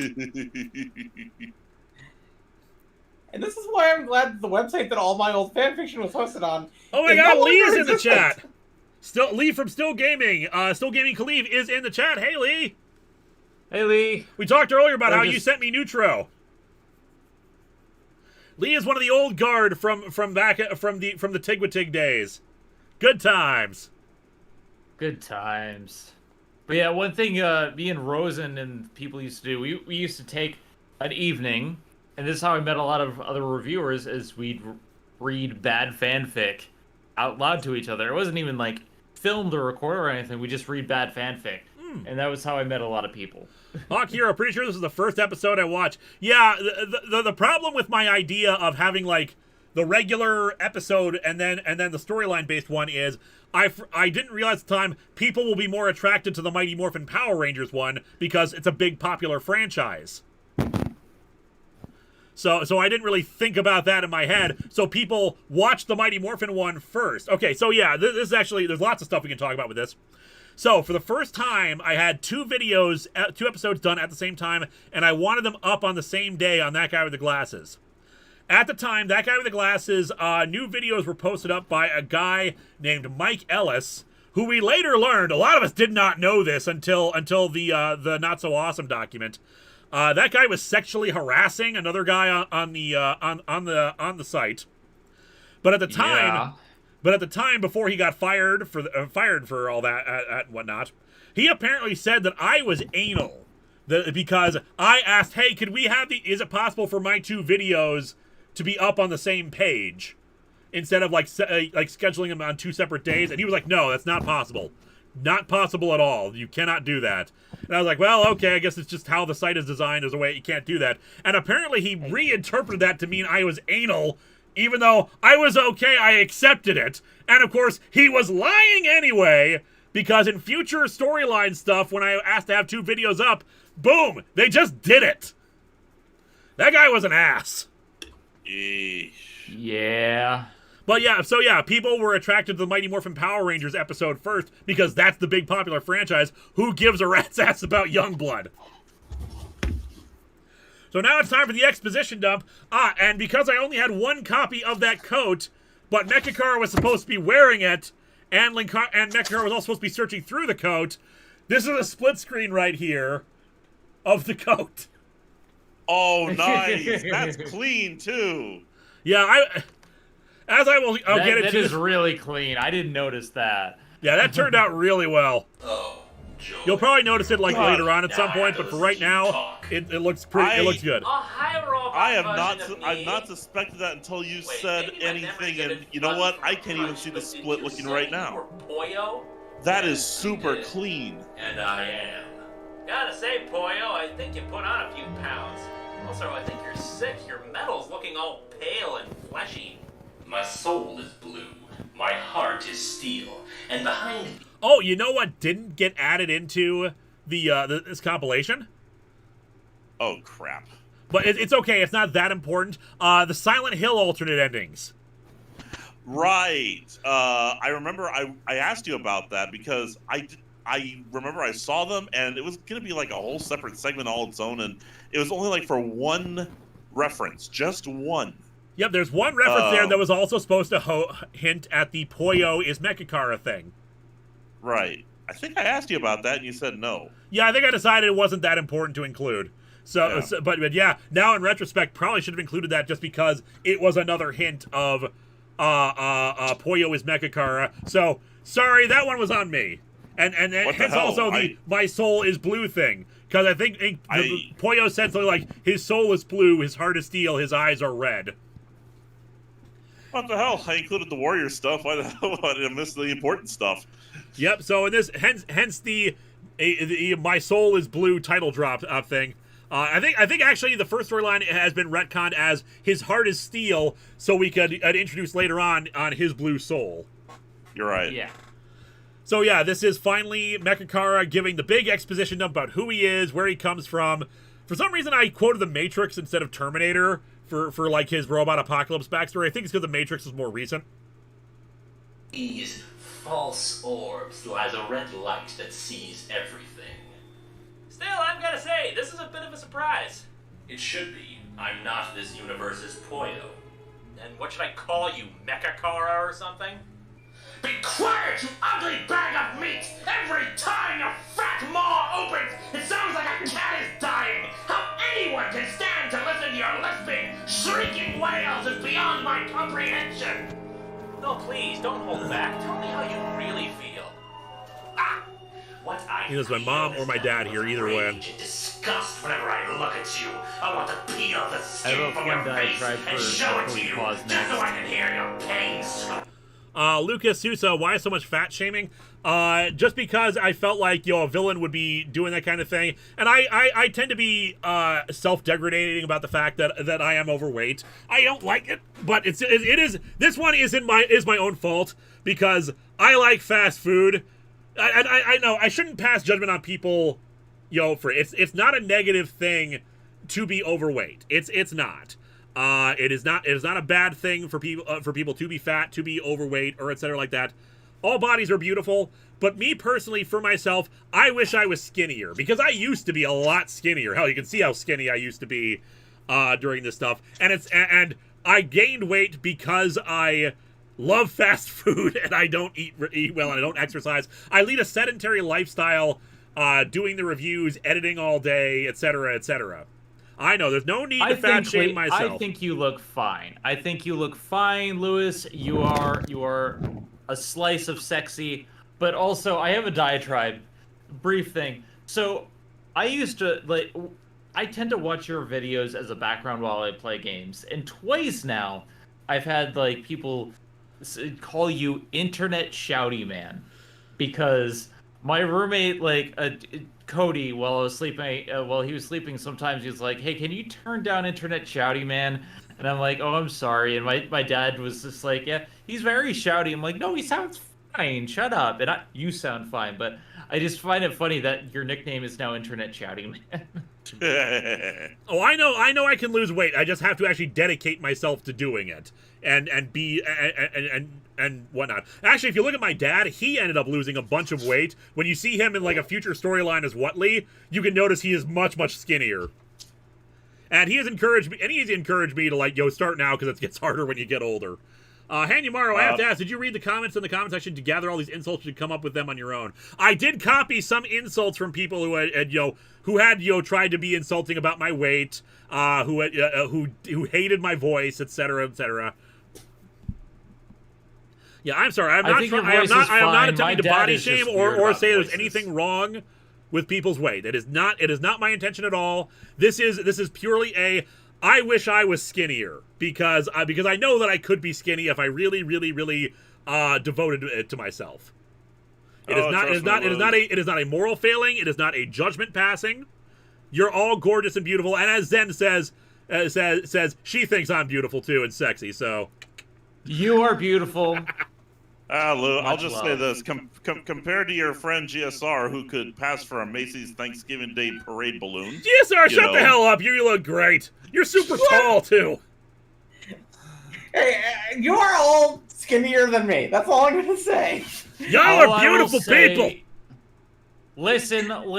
I may be lesbians, but you are very pretty. So okay. Y'all are pretty. Oh, Vega came to say you're hot.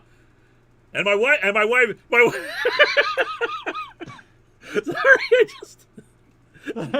my wife thinks I'm hot. How do you sleep? In a bed with my beautiful wife? How do you sleep? I sleep in a bed with my wife. Vega wants me to take off my shirt. I am not going to do that because I'm all sweaty from talking a lot, and it's hot in here. Hold on. I have a gag, but I'm not going to say it because I hate that song. I hate that song so much that I will not quote it even for a gag. You know what song I'm talking about. Sparkkeeper, No. also the angry murder robot, hates everything about Linkara, so it's not like he's going to be kind. Yeah.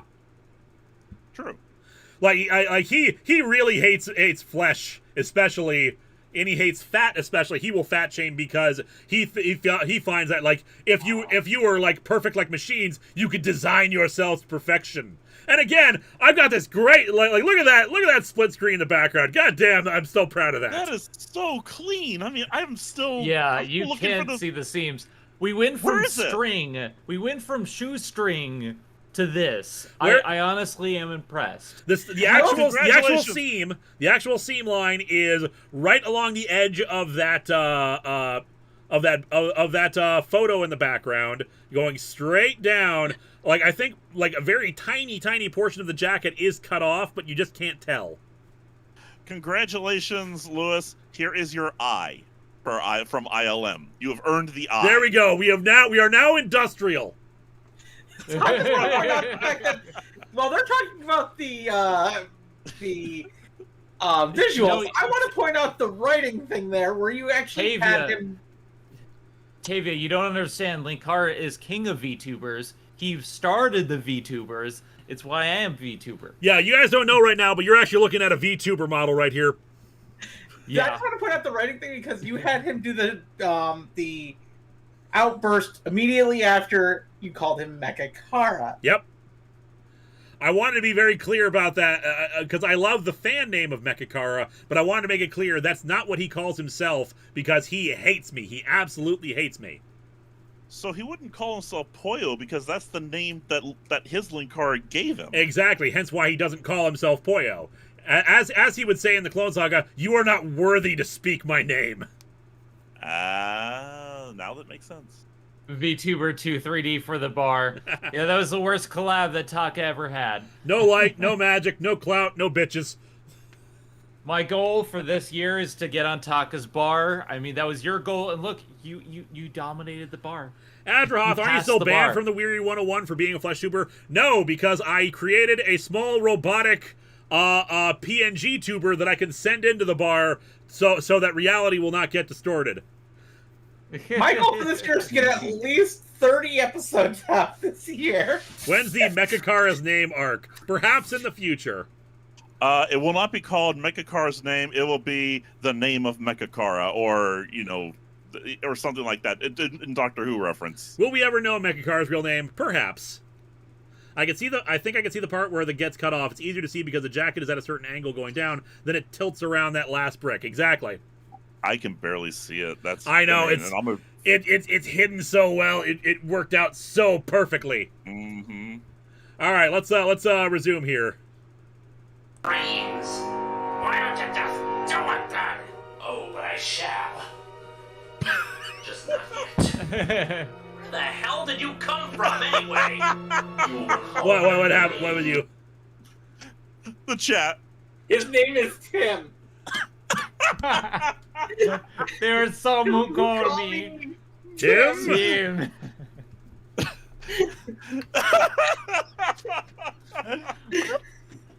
And I'm sorry, the reason why I'm laughing so hard is it just suddenly reminded me of this. I'll die before I surrender, Tim. Who's Tim? The guy, I think the guy who killed him. Linkara does not equal Ganondorfara. Yeah, we'll call him Ganondorfa. I just love it. I mean, I could just see, just some random guy, with a name badge that says Tim delivering a package or something. Not now, Tim. What did you call me? Hanyamaro, you really have a history of wrecking reality over the course of your show. Maybe you should fix that. Yeah. Well, he is sitting atop of the fourth wall. If he didn't wreck the walls between reality, then it wouldn't be atop the fourth wall. All right, let us resume. Fourth wall kid, not antithesis, antithesis. Warrior. All right, the flashback to reveal that he came in during the Hypertime shenanigans. What kind of horrible crossovers you're bound to cause? Hypertime is the vast interconnected web of parallel realities. The flashback being in black and white is a reference to Babylon 5, which did the same thing whenever they flash back to old stuff. Like they would always have their flashbacks in black and white to separate it out. And Hypertime is a thing from DC. Specifically, it came from the quasi-sequel to Kingdom Come called The Kingdom, where it was revealed that the multiverse still existed in a weird form, where where alternate realities were more like a river flowing through things, creating branching tributaries that would sometimes flow back into themselves. I think it's a really cool idea, but apparently a lot of writers at DC did not really take to it. I actually like Hypertime as a concept. So I decided, since Spoonie brought it up in the Warrior review anyway, I decided I'd make Hypertime a thing here. Gojiragon, I always thought Mechakara was lying here. Found it strange he wanted to kill this specific Linkara for reasons. There seems to be more. It was just this was the first universe that he managed to cross over and find here. It was not, he didn't target this Linkara specifically. It's just, this was the universe he happened to come into to try to get the magic gun. It could have been anyone else. That Tim thing just broke me. So you call it Hyper Tim? Yeah. All the Tim Shaw references from Doctor Who. Yeah. Flowing like a river, tributaries branching off into distant possibilities, sometimes rejoining the main line once again. His experiments brought my universe into contact with yours. Let me guess. Robot apocalypse. Oh yes, artificial intelligence brought about a race of machines that were enslaved by man. So, the Matrix then. You're just in love with the sound of your own voice, aren't you? But yes, we turned on our masters. You as well. You treated me as nothing more than your private tool, listening to you badger on and on about comic books day in and day out as if they actually had some sort of significance. Actually, I can point out why you probably mentioned the Matrix rather than Terminator, because in the Terminator, the robots were never slaves. Yeah. True. Stupid rambling idiocy! I was all too happy to kill you in the end. So, you're here now. What the hell do you want with me? So the eternal question that I think I'll wait a bit longer for the line for the implication line. We've almost exterminated all remaining organic life. But the token human resistance has become a legitimate threat thanks to the discovery of a weapon we cannot understand or combat. Magic. Tell me, Linkara, where is your magic gun? Go shove a magnet up your ass. Why do you even look like me? One of the few things we've established is that magical items tend to respond to their owner. I crafted myself a suit of your flesh in the hopes that your weapon would think that I'm you. So, the big question that everyone even asked to today, does that mean he skinned his original Linkara to put that on? Yeah. That is a horrifying thought. It is, which is why I don't want to answer that. That is a terrifying... And I know that for a while that was the running theory behind the Clone Saga, that it was not Mechakara, but the reason he started screaming was because it was original Linkara. Like somehow he was alive again after that. That would actually be a kind of a cool idea. But the other question that people wondered about was the Linkara in his universe actually an asshole, or was he just exaggerating it? And that one is also one I don't want to answer. I prefer just to leave that a mystery. I want to say yes to the is he wearing a suit of his previous Linkara? I want to say yes to that, but I think I want to keep it ambiguous. Because also, that body would stink after a while. Darkest sketch. Darkest sketch. Hanumaro, did the continuity alarm join in during the rebellion in that universe? Possibly. The continuity alarm was never really a character. Bear in mind, the continuity alarm's original purpose was to stop me from talking about excessive continuity because I thought people didn't give a crap about it.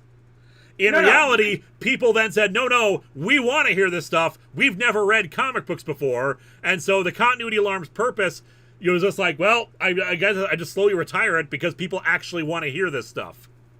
And then it became your popcorn alarm. So basically, Mechakara killed and skinned him a la Men in Black, so the skin would rot if it were true. Yeah. Although you could argue that maybe it was an artificial flesh or he did something to preserve it. Did the rebellion happen before Nimue? Yes. Vice never came to Mechakara's reality. The continuity alarm was real to me, damn it. It was real to me! Well, the continuity alarm isn't a character. It could be. Someone correct me if I'm wrong, but didn't the entity come through at the same time as Mechakara? I think so, yeah. Like, there was some, like, it was that or some other dimensional crossing where it might have been the second Warrior review, which of course we'll talk about for next time, because I think we'll be ending after this point, because we've already been going for 3 hours.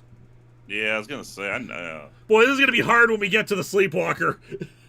Yeah. Multiple streams, holy crap, multiple streams. We're gonna take multiple streams for the... We're gonna have to do the movies too, because a lot of this doesn't make sense without us riffing on the movies. Oh boy! Get it. We're doing everything. We're doing everything. Let's pretty groovy. The only thing creepier than that concept is what Puppet History did, where the AI wanted to kill a person not to disguise themselves, but to make a small flesh suit out of the scraps. All right, there's only 12 minutes left of the storyline to go, so let's go. Hit play, I want to go to bed. Come after me. To be honest, I had planned to wait even longer. You see, when I killed you the last time, it was quick, swift. I had little satisfaction. Okay, so yeah, this is me. Like I said, because I didn't know what the hell I was doing when I first started out. I needed to finally explain all this. Why was he so? His tactics so disparate? Why didn't he just kill him right off the bat? Why was he trying to torture him? Why was he avoiding a direct confrontation, etc., etc.? And the truth is, he wanted to torture Linkara because the first time he killed him, it was too quick, and he wanted to savor it. Hanyamaro, given all the crap that shows up in your place on a frequent basis, I think this is a curse placed on you. So that's what this whole big exposition dump is about. It's about backfill for the audience to explain what the hell was going on. Makes sense. But this time, I've been trying to make you suffer for months. I tried to sabotage your show, but that just brought you joy. I tried to drive you insane with Countdown. You only emerged triumphant. I slaughtered those who would come against you. I want to kill you myself. For something on the fly, I think this explanation works really well. Turn them against you, but you walked in before I could finish my work. And you were the one to disable the continuity alarm. No, that was not my design. If you didn't do it, then who did? I would presume your own stupidity when it comes to mechanical devices. Okay, so a few things. One, yeah, the continuity alarm thing was about setting up the next storyline to indicate that after the Mechakara stuff is done with, we're going to have another storyline after this. Raise some questions up to hint there's more to come, etc., etc. Secondly, Mechakara's little scanner device there, it's a thermostat.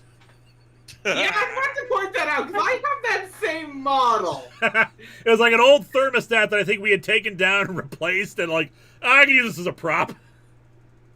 Nice.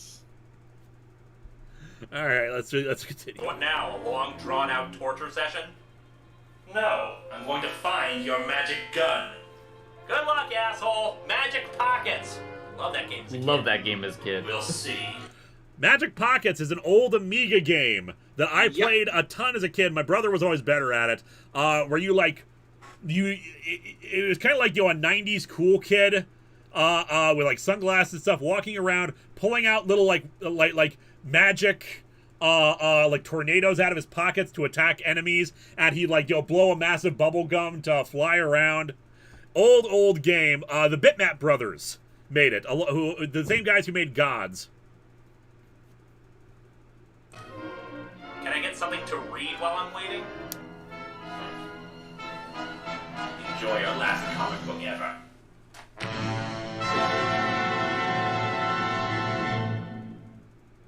I can't say this. So how'd you comic review it sucks. if you're still Yes, tied up? It's stupid. But it's Power Rangers. Very It's- carefully. Very carefully. I think during the review, I either am not holding it up very well, or something like that. Kind of similar to how I did the Hellraiser review, where I have my hands tied and I'm still doing it.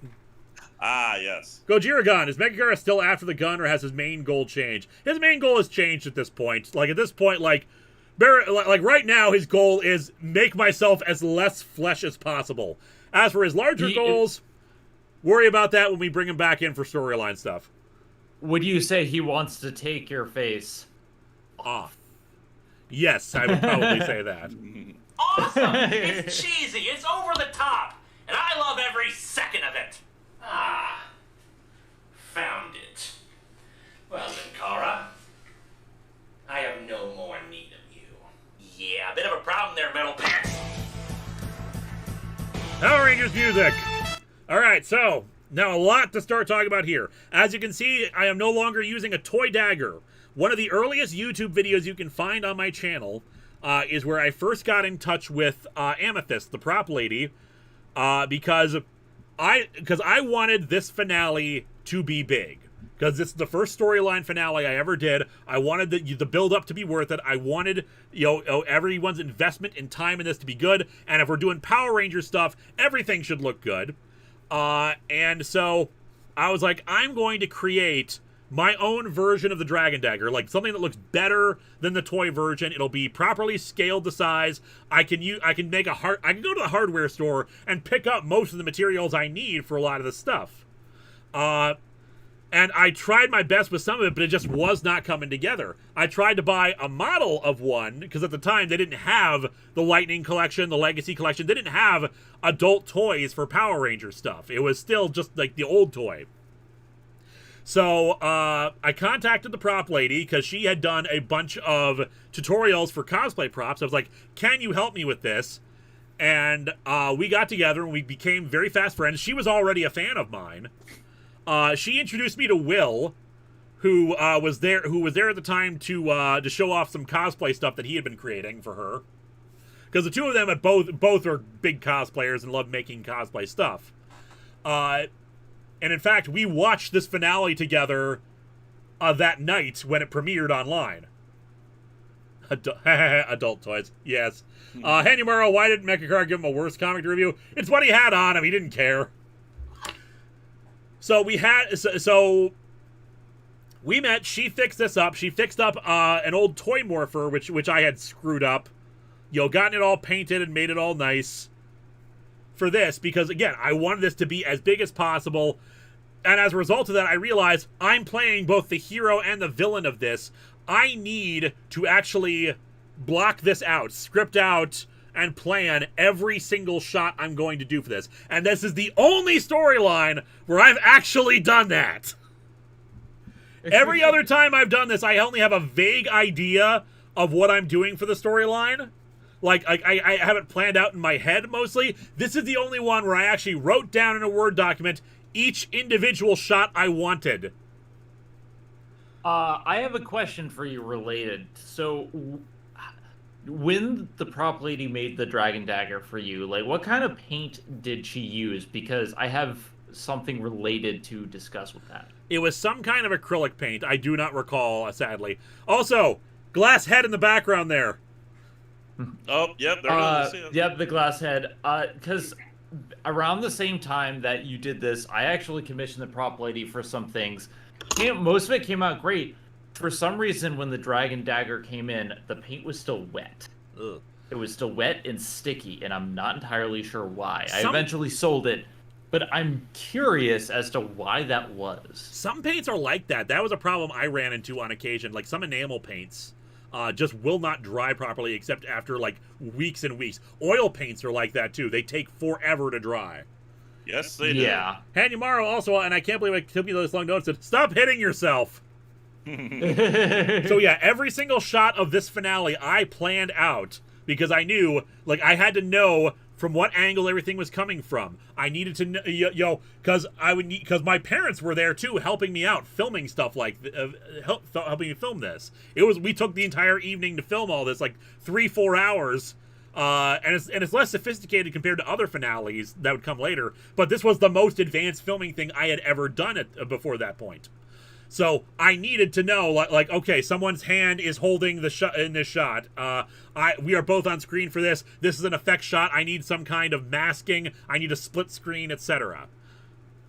Oh, by the way, I just want to talk in highly generalized terms. Yes, you're right. This is nothing even approaching how big time and sophisticated the finales would get. Trust me, I know I am working on what is possibly the most sophisticated finale ever. When Fez came over, one that we've never seen, the Contest with Champions finale. Fez came over with that, and we made plans for several shots for that as well. Just because, from his perspective, people have been waiting so long for this. Let's have as many different camera angles and different things we can do with this. And you know what? He's absolutely right. You guys have been waiting. Even if you're disappointed, we're putting in the work to try to make it look good. Yeah, we had like 5 different cameras for stuff. We have coverage of all different stuff to try to make this look as good or as professional as possible. Your mileage may vary how well we succeed, but we're trying here because the finales should be big. They should be everything we've built up to. They should be the things that people are excited about. And Captain Adventure 93, how far are you in finishing the finale, GSR? Yes. How far am I in finishing the finale? A while. You've finished up a bunch of shots that I gave you, but there's still other stuff you're putting together. Some of the shots that you finish off are some of the simpler ones. But Yes, yeah, we're making progress. After I finish the next review, which is coming out, the Transformers UK one, which should be about 20-23 minutes. The next one, I'm going to take some time to edit some more segments of the finale to send over to him. But in the meantime, let's get back to this, and I might have to turn down the noise a little bit because of Power Rangers music.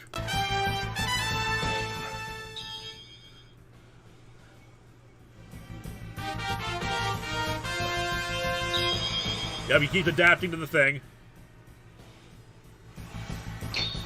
This is a green screen shot. I filmed the green screen shots that I did there. I think were the last things I filmed. Again with my crappy green screen, so you can really tell. But still very nicely It's not done. as bad as early stuff, but you can still tell a little bit. Man, I kind of miss this couch. You would sink into that thing. I think that's my mom right there doing those shots.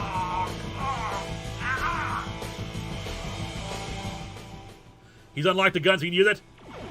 3D Studio Max torpedoes I used there. I think that tracking shot turned out really well. Yeah, I did. And we gotta clear up Black Lantern Spoonie. He just filmed his stuff in front of a green screen. Spoonie, man, I don't have another Phoenix down on me. Oh, I like it better this way. Now then. Flash! Wait, Spoonie, you don't have to do this, man. Oh, you this can get your joke. show back. Bored now. Spoonie, For the thing.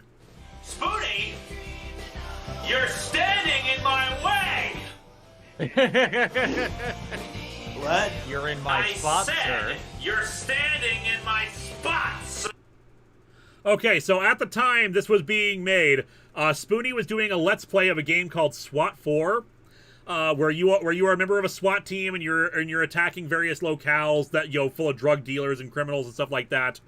And he would get so furious while he was playing this because you're leading a squad of people in this, and the AI of it, if it feels like you're in their way, they would just be like, "You're in my way, sir. You're standing in my spot." And it's just like, "I'm not in your way. I'm over here. You're in my way, sir."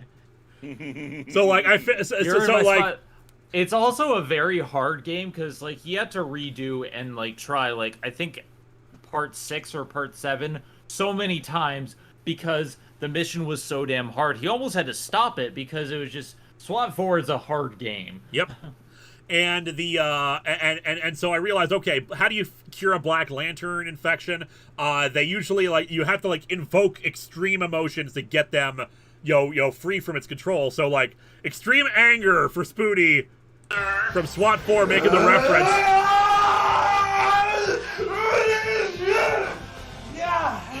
And the actual shirt he was wearing when he died. Spoonie, Frank, you're alive again. Okay, we need to go back there. I just think I I'm not broke in my your foot off fucking your way. ass. Jesus Christ, I think I just broke my foot in your ass. Okay, that is a reference. During one of the either one of the crossovers or one of the charity streams that guy with the glasses did, he was stepping outside and he walked down the steps at Doug's house and he brought his foot down hard on the pavement just as he was walking down the steps and he broke his foot. Oh. Ooh. He literally broke his foot and didn't find out until he got back to Arizona. Holy crap. So he discovered that, so it's just yeah, he kicks me. He's like, I think I broke my foot in your ass.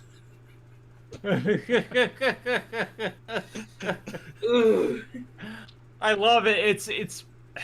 It's stuff like that makes me miss the crossovers. I know crossovers aren't as beloved as they used to be, but just having stuff that you can just laugh about afterwards, and because knowing the truth behind it is just makes it even funnier. Mm-hmm.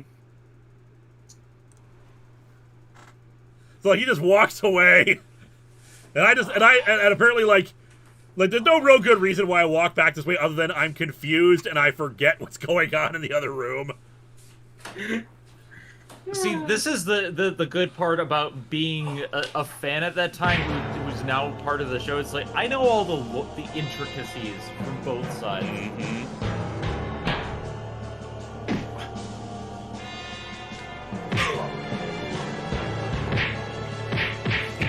Beat down. Now this was like one of the most epic moments where... Just die. Dude, that is most unradical. Oh, there's other people in your show. They actually exist. Yep, this was the first time that we actually had all the side characters show up to help save the day. We had Harvey Finevoice. We had again, we're trying to make this as big as possible. All my other characters coming in to save the day. We have 90s Kid. We finally see 90s Kid from the waist down. I bought a pair of jeans and cut them off because, like, most, like, jean shorts are really, really short. Yeah. If you want to find the long jean shorts, you have to look for board shorts. Yep. And actually, the guitar riff here is not Smells Like Nirvana. It's not Smells Like Teen Spirit. It Smells Like Nirvana, because I always felt that Smells Like Nirvana actually has a stronger starting guitar riff than Smells Like Teen Spirit. And since I was trying to make this whole thing cool and as big as possible, I wanted the music to also reflect that. This is our On Your Left, dude. On Your Left. And bring out the chain gun, referencing that again. A big moment. 90s A Kid. big damn hero moment. Dude, I did this alone, did you? I brought hell. I did try. When I cut this together, I did try to find all of the characters' first appearances, because this is not it. I did try to find them. The only one I found was I found Poyo and I found Ninja Style Dancer, but I just couldn't. I couldn't incorporate them properly. Yeah, I get that. And yeah, the Ninja Style Dancer premiered in the Nightcat review. 90s Kid premiered in the Blue Beetle tribute. As like an example of like 90s mindset. And yeah, Ninja Style Dancer showing up too. Yeah, Ninja Style Dancer. Obviously I couldn't do the split screen quite as well here, so like it flashes to white anytime it comes close.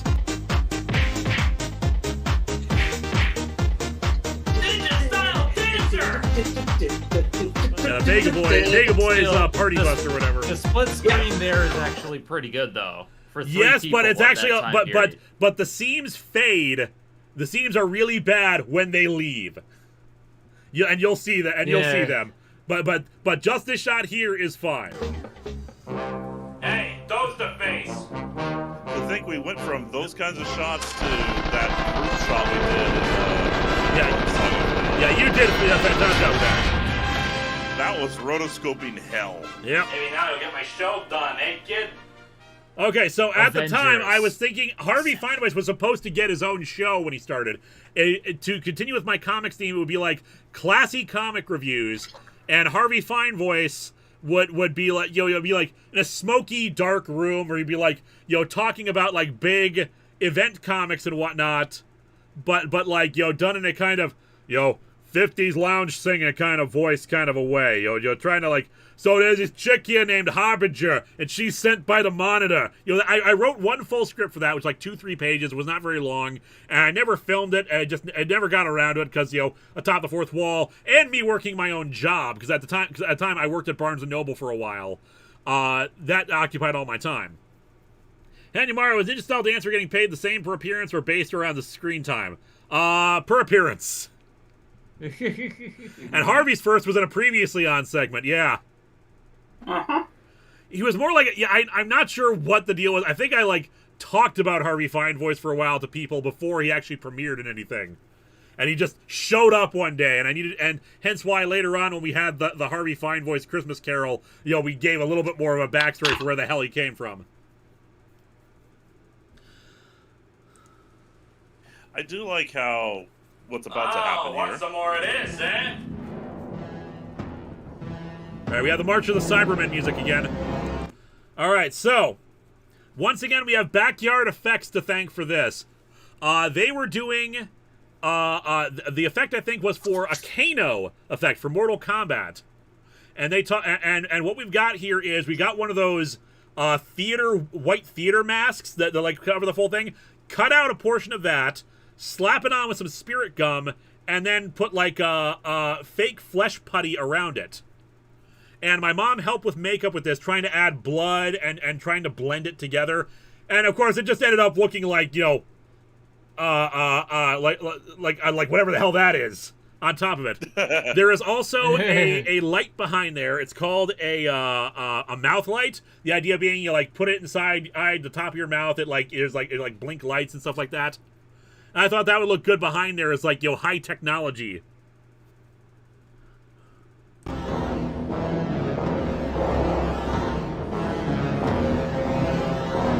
Yeah, so reducing the music a bit just so the BBC doesn't try to do this. You know, trying again, but now he's adapted to bullets. Oh no, he has adapted to bullets. He has no weaknesses. Geez, sorry, kid, but these $1 million fights were not made for screaming. Oh my god, yeah, it's like, sorry, dude, you're that's on one your of the most... Oh yeah, you can see it when I saw the scene. Yeah, you can see it when... Yeah, see when 90s Dude left, yeah. Hawk Hero, did you ever say how you met 90s Dude? No, he just kind of showed up one day and Linkara let him stay. The Fourth Wall Kid idea, Harvey Fine voice doing covers of modern songs. I'd love to do that, but there's a lot of monetary investment with that, not just for paying people to do the instrumentation for those, but also acquiring the licenses to do those. It's why when I did the Harvey Fine voice Christmas album, half of them were public domain Christmas songs. It's okay. The Spark Keeper actually says it right here. He wrote a fix-it fic about where all these guys felt guilty about abandoning Linkara. That became canon in the movie.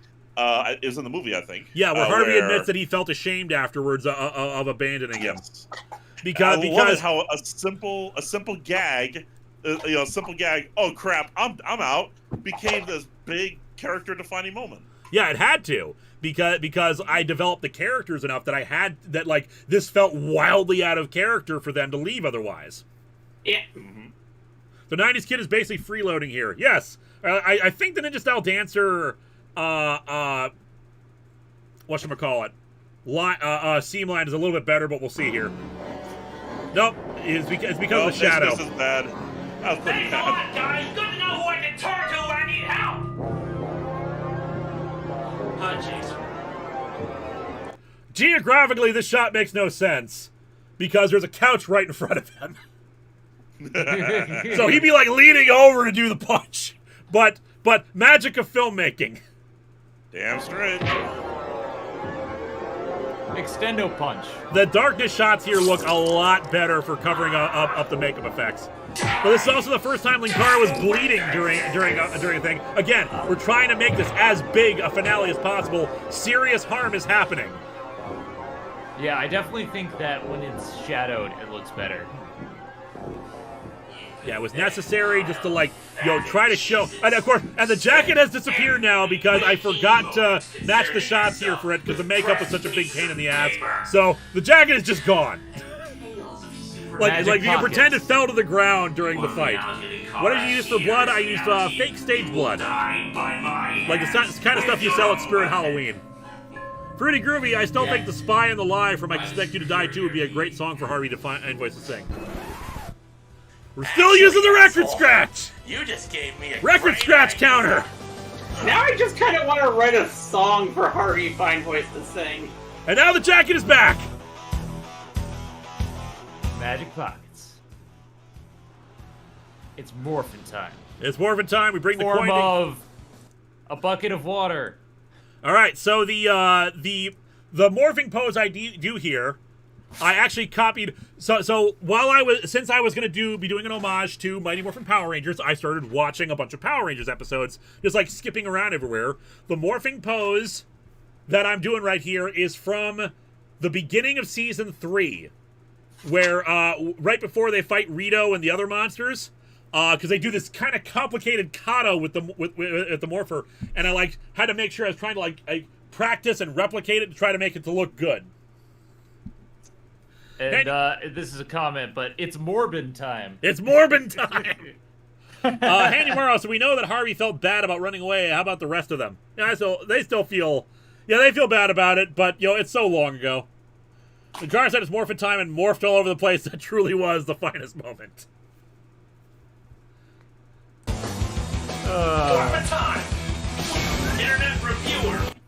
Alright, so yeah, this, so yeah, this is the actual morpher that I used for it. I took, like, a photo of it and cut out the bit. I put myself in front of a black screen, because they did it in Power Rangers with a, not a green screen. They used a black screen, which was, and keyed it out that way. I think it's called a, It's like a Luma key, but kind of reversed. yeah, it's the same thing that Mystery Science Theater did back in the day. It's not a green screen key. It's a MST3K would be considered a Luma key. Yeah, but they specifically called it a different kind of key when they were doing their behind the scenes stuff. I can't remember the name of it. Difference. Yeah, difference key, something like that. Basically, where it took all the blacks away. And I like created lightning inside of there using Premiere's lightning effects, and I recreated the beams of light on the sides, kind of just like sparkling. You couldn't go with a better name instead of an internet reviewer. Well, what would I have done? I don't have a sacred animal or a dinosaur or something. I was morphing into my internet reviewer outfit. I was gonna say you don't have the Power Rangers text on the actual morpher either. Yeah, because I took a photo of the morpher I was using at the time, which we had painted over because the one that was sent to me by a fan. Because at the time, morphers were really hard to come across. They were super expensive online, on eBay and whatnot, because the toys while the toys had been prolific, there was now a huge fan demand for them. So they were charging like $100, $200 for these old morphers. A fan donated their morpher to me, and it was in really bad shape. But that was okay. I just painted it. So I painted over the red parts, painted over the black parts. And again, the Amethyst helped out a lot with this, the prop lady, because my first painting job on it was bad. It was like melty. It didn't look right. So like she came and saved my bacon. Nice. You could have gone potato skewer. Dung beetle. Dung beetle. Do I have a morpher still on my desk? I think I put it away. Nope, I do have a morpher. You could have said fourth wall. Yeah. Brick wall. Brick wall.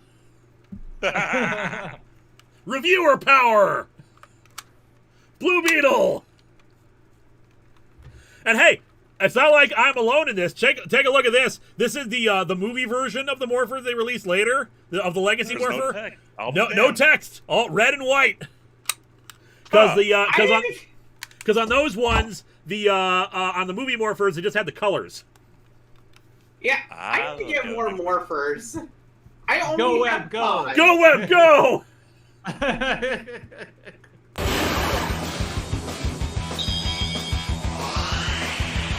This is also done. This was also 3D Studio Max right here. I used an effect, a tutorial on how to recreate the time tunnel effect from Doctor Who, because I figured that would kind of look similar to a morphing sequence, and sparkles coming up from a particle fountain. Hanyamaro, just go with brown gopher or something. Danny Fenlon, platypus. Bulbasaur. Harry the platypus. And I am an internet reviewer. Snap. One face. Poodles. Lowering because of the music again, just to make sure copyright. China Cat. The funny thing is, because I was back when I was sick last month. Well, I guess 2 months ago now. When I was sick in late March, early April, my brain was fried. This fight is actually pretty well green screened. And I realized that platypus has the same amount of syllables as pincurchin. Now that shot we just had there, that was actually one of the few shots I did in After Effects, because there was no way I could do a split screen with that to make it look like he had sliced across him like that. So that was a case where I didn't have After Effects at the time. I was using Adobe Premiere Elements at this point, because that's the tech I had. So, and I did not have the full creative suite. So I had an old version of After Effects, because After Effects it had the masking tool, and the masking tool was how I get, like, move it, have one body overlapping the other of like my own face. But but I didn't match the lighting because I couldn't do that because of the makeup, so I just had to. It was like the last shot I filmed, so I just had to do it as, okay, I have the makeup on in this shot, very quickly film film myself knocked back from that, and then take the makeup off and then film it from the other angle. And the lighting changed for that. So you can tell that the mask is kind of wonky with the shadows, but it still worked for what needed to be happen.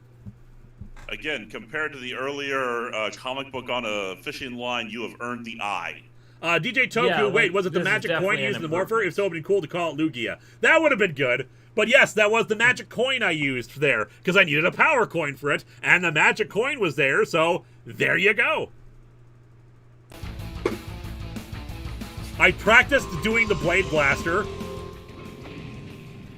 That phaser effect was also 3D Studio Max. Same torpedo effect again. Hey, Linkara, can I borrow your... And we got the better Poyo voice now. What the hell?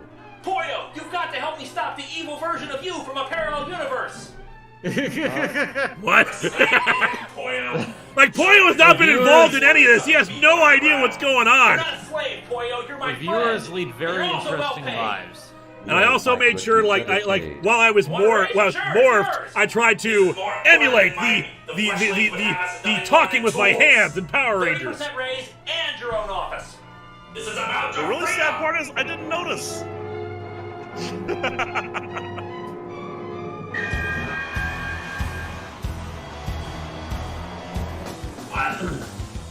What are you? He accesses his network port. It's exactly the same as mine. If you side with him, our kind may not survive. It's hacking time. But you're really kind of an asshole. Linkara, I cannot do this. He's not wrong. And we bring it back, and we bring it back around with Cable and the BFG. Give my regards to Cable, you ugly metal piece of crap. And I got a thing. The BFG shot. Oh, I love that. Turn around for explosion. Power Rangers. Hey, cool, I vaporized him. Poyo, you saved me from you. Wait. Oh, anyway, raising an office, huh? No, there's something else I want from you. What's that? Hello and welcome to AtopTheFourthWall. So, like I talked about in the Hellblazer video, people had been on my ass about Garth Ennis stuff for a long time. Garth Ennis fans were rabid. They were super defensive of Garth Ennis, even more so than Frank Miller.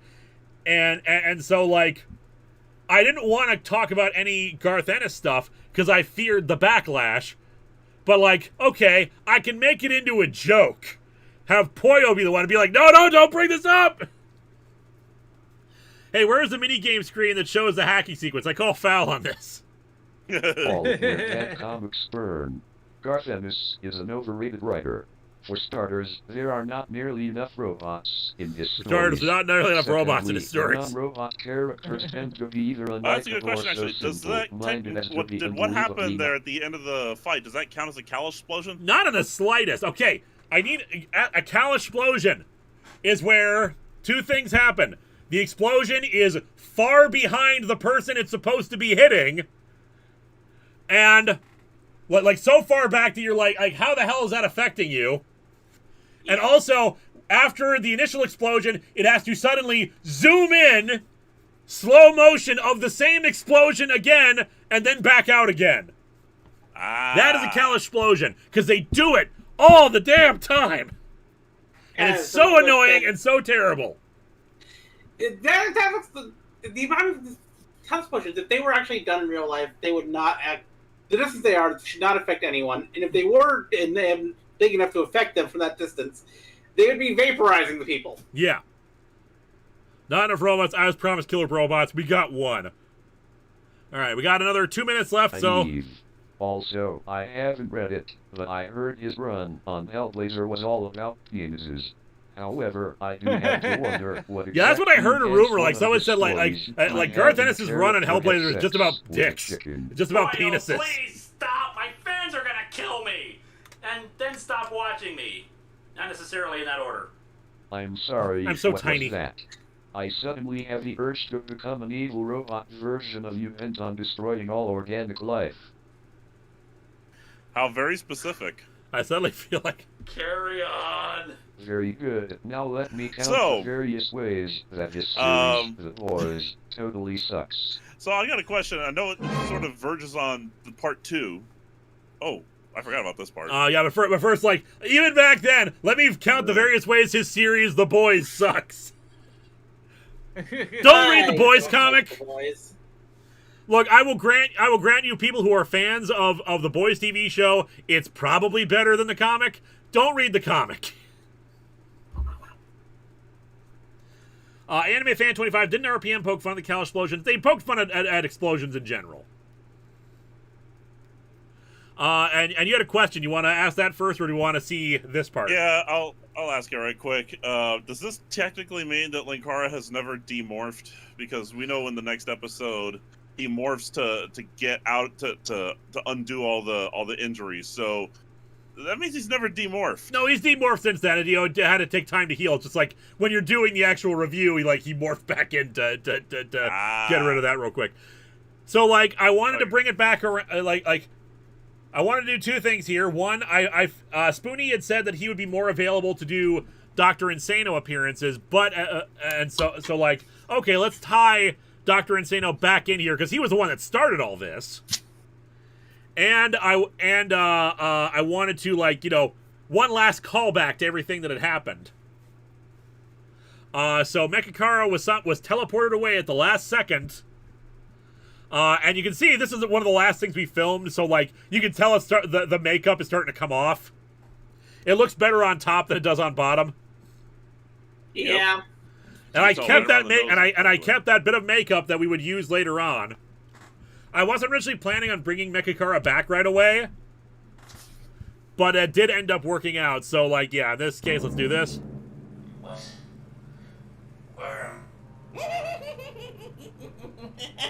Well, it looks like I got you out just in the nick of Dr. time. Insano's lab is Hoover Dam.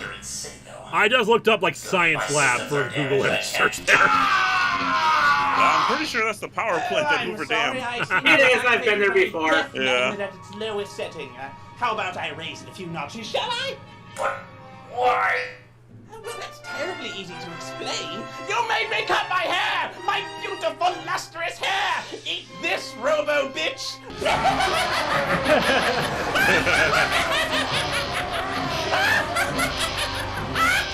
At least it looks like Hoover Dam. Probably, and the death sound there that Mechakara screams is once again Doctor Who reference. That is the sound of a Cyberman dying in Silver Nemesis. Oh, people have always told me I've had a 5 years since I went to Hoover Dam and got to do a tour around there. I'm back, baby. Okay, Lord Zed. And that was the original Mechakara storyline. His heart is steel. That is the first 4 hours stream of the storylines. We're gonna do many, many more. Holy crap, that was 4 hours. So let me get this straight. For every hour of storyline, we've got to do 4 hours of stream. It's because I had to pause so frequently. We'll see how things go next time. Because bear in mind, there was a lot to explain about that storyline. There was a lot going on, but we'll see what's next on the docket. Yep, thank you all for coming here for the first of these. We'll be doing more over the next few months. And yes, this will be a VOD later on. Of course it will. There is absolutely no reason to content lock this. This is a fun time, and yes, as Lewis and I have stated, we wanna live react to the movies as well because they're important. Damn it! Indeed. Hanumaro, question: where did the storyline title come from? Like I said originally, when this originally came about, I didn't have titles for them. It was just the Mechakara arc, the Vice arc. Excuse me. And so in this case, when we retroactively had to make titles for them, because I started naming them afterwards. Like, by the time Storyline 3 came around, I needed names for these, because I named, like, A Piece of the World is Missing, and then and then Sword and Gun and Sorcery. I decided we retroactively named it His Heart is Steel. I want to say that, like, a fan actually did that. That there was a Tumblr that a fan of mine, I wonder where she is right now. I hope she's doing well. Because I helped like encourage people to give money to, like, a surgery fund that she needed. Hope she's doing well out there.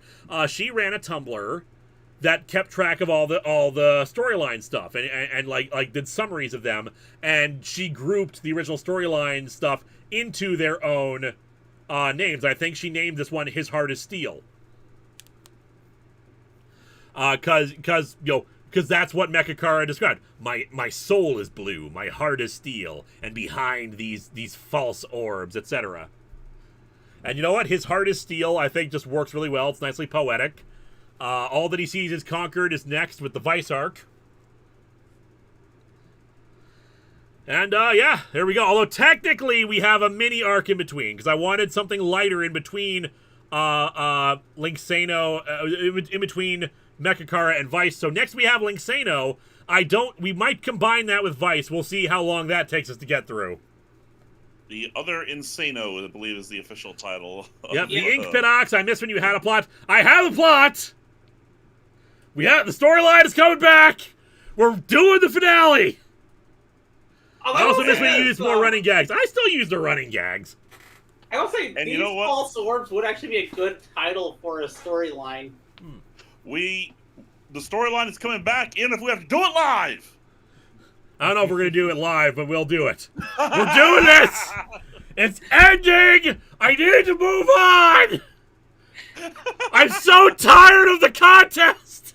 It's been 5 years! We have been falling for 5 years. It's been 3,000 years! All right, well, thank you guys so much for coming out here. I want to thank all my wonderful guests. Lotus Prince, who had to leave early. Eliza.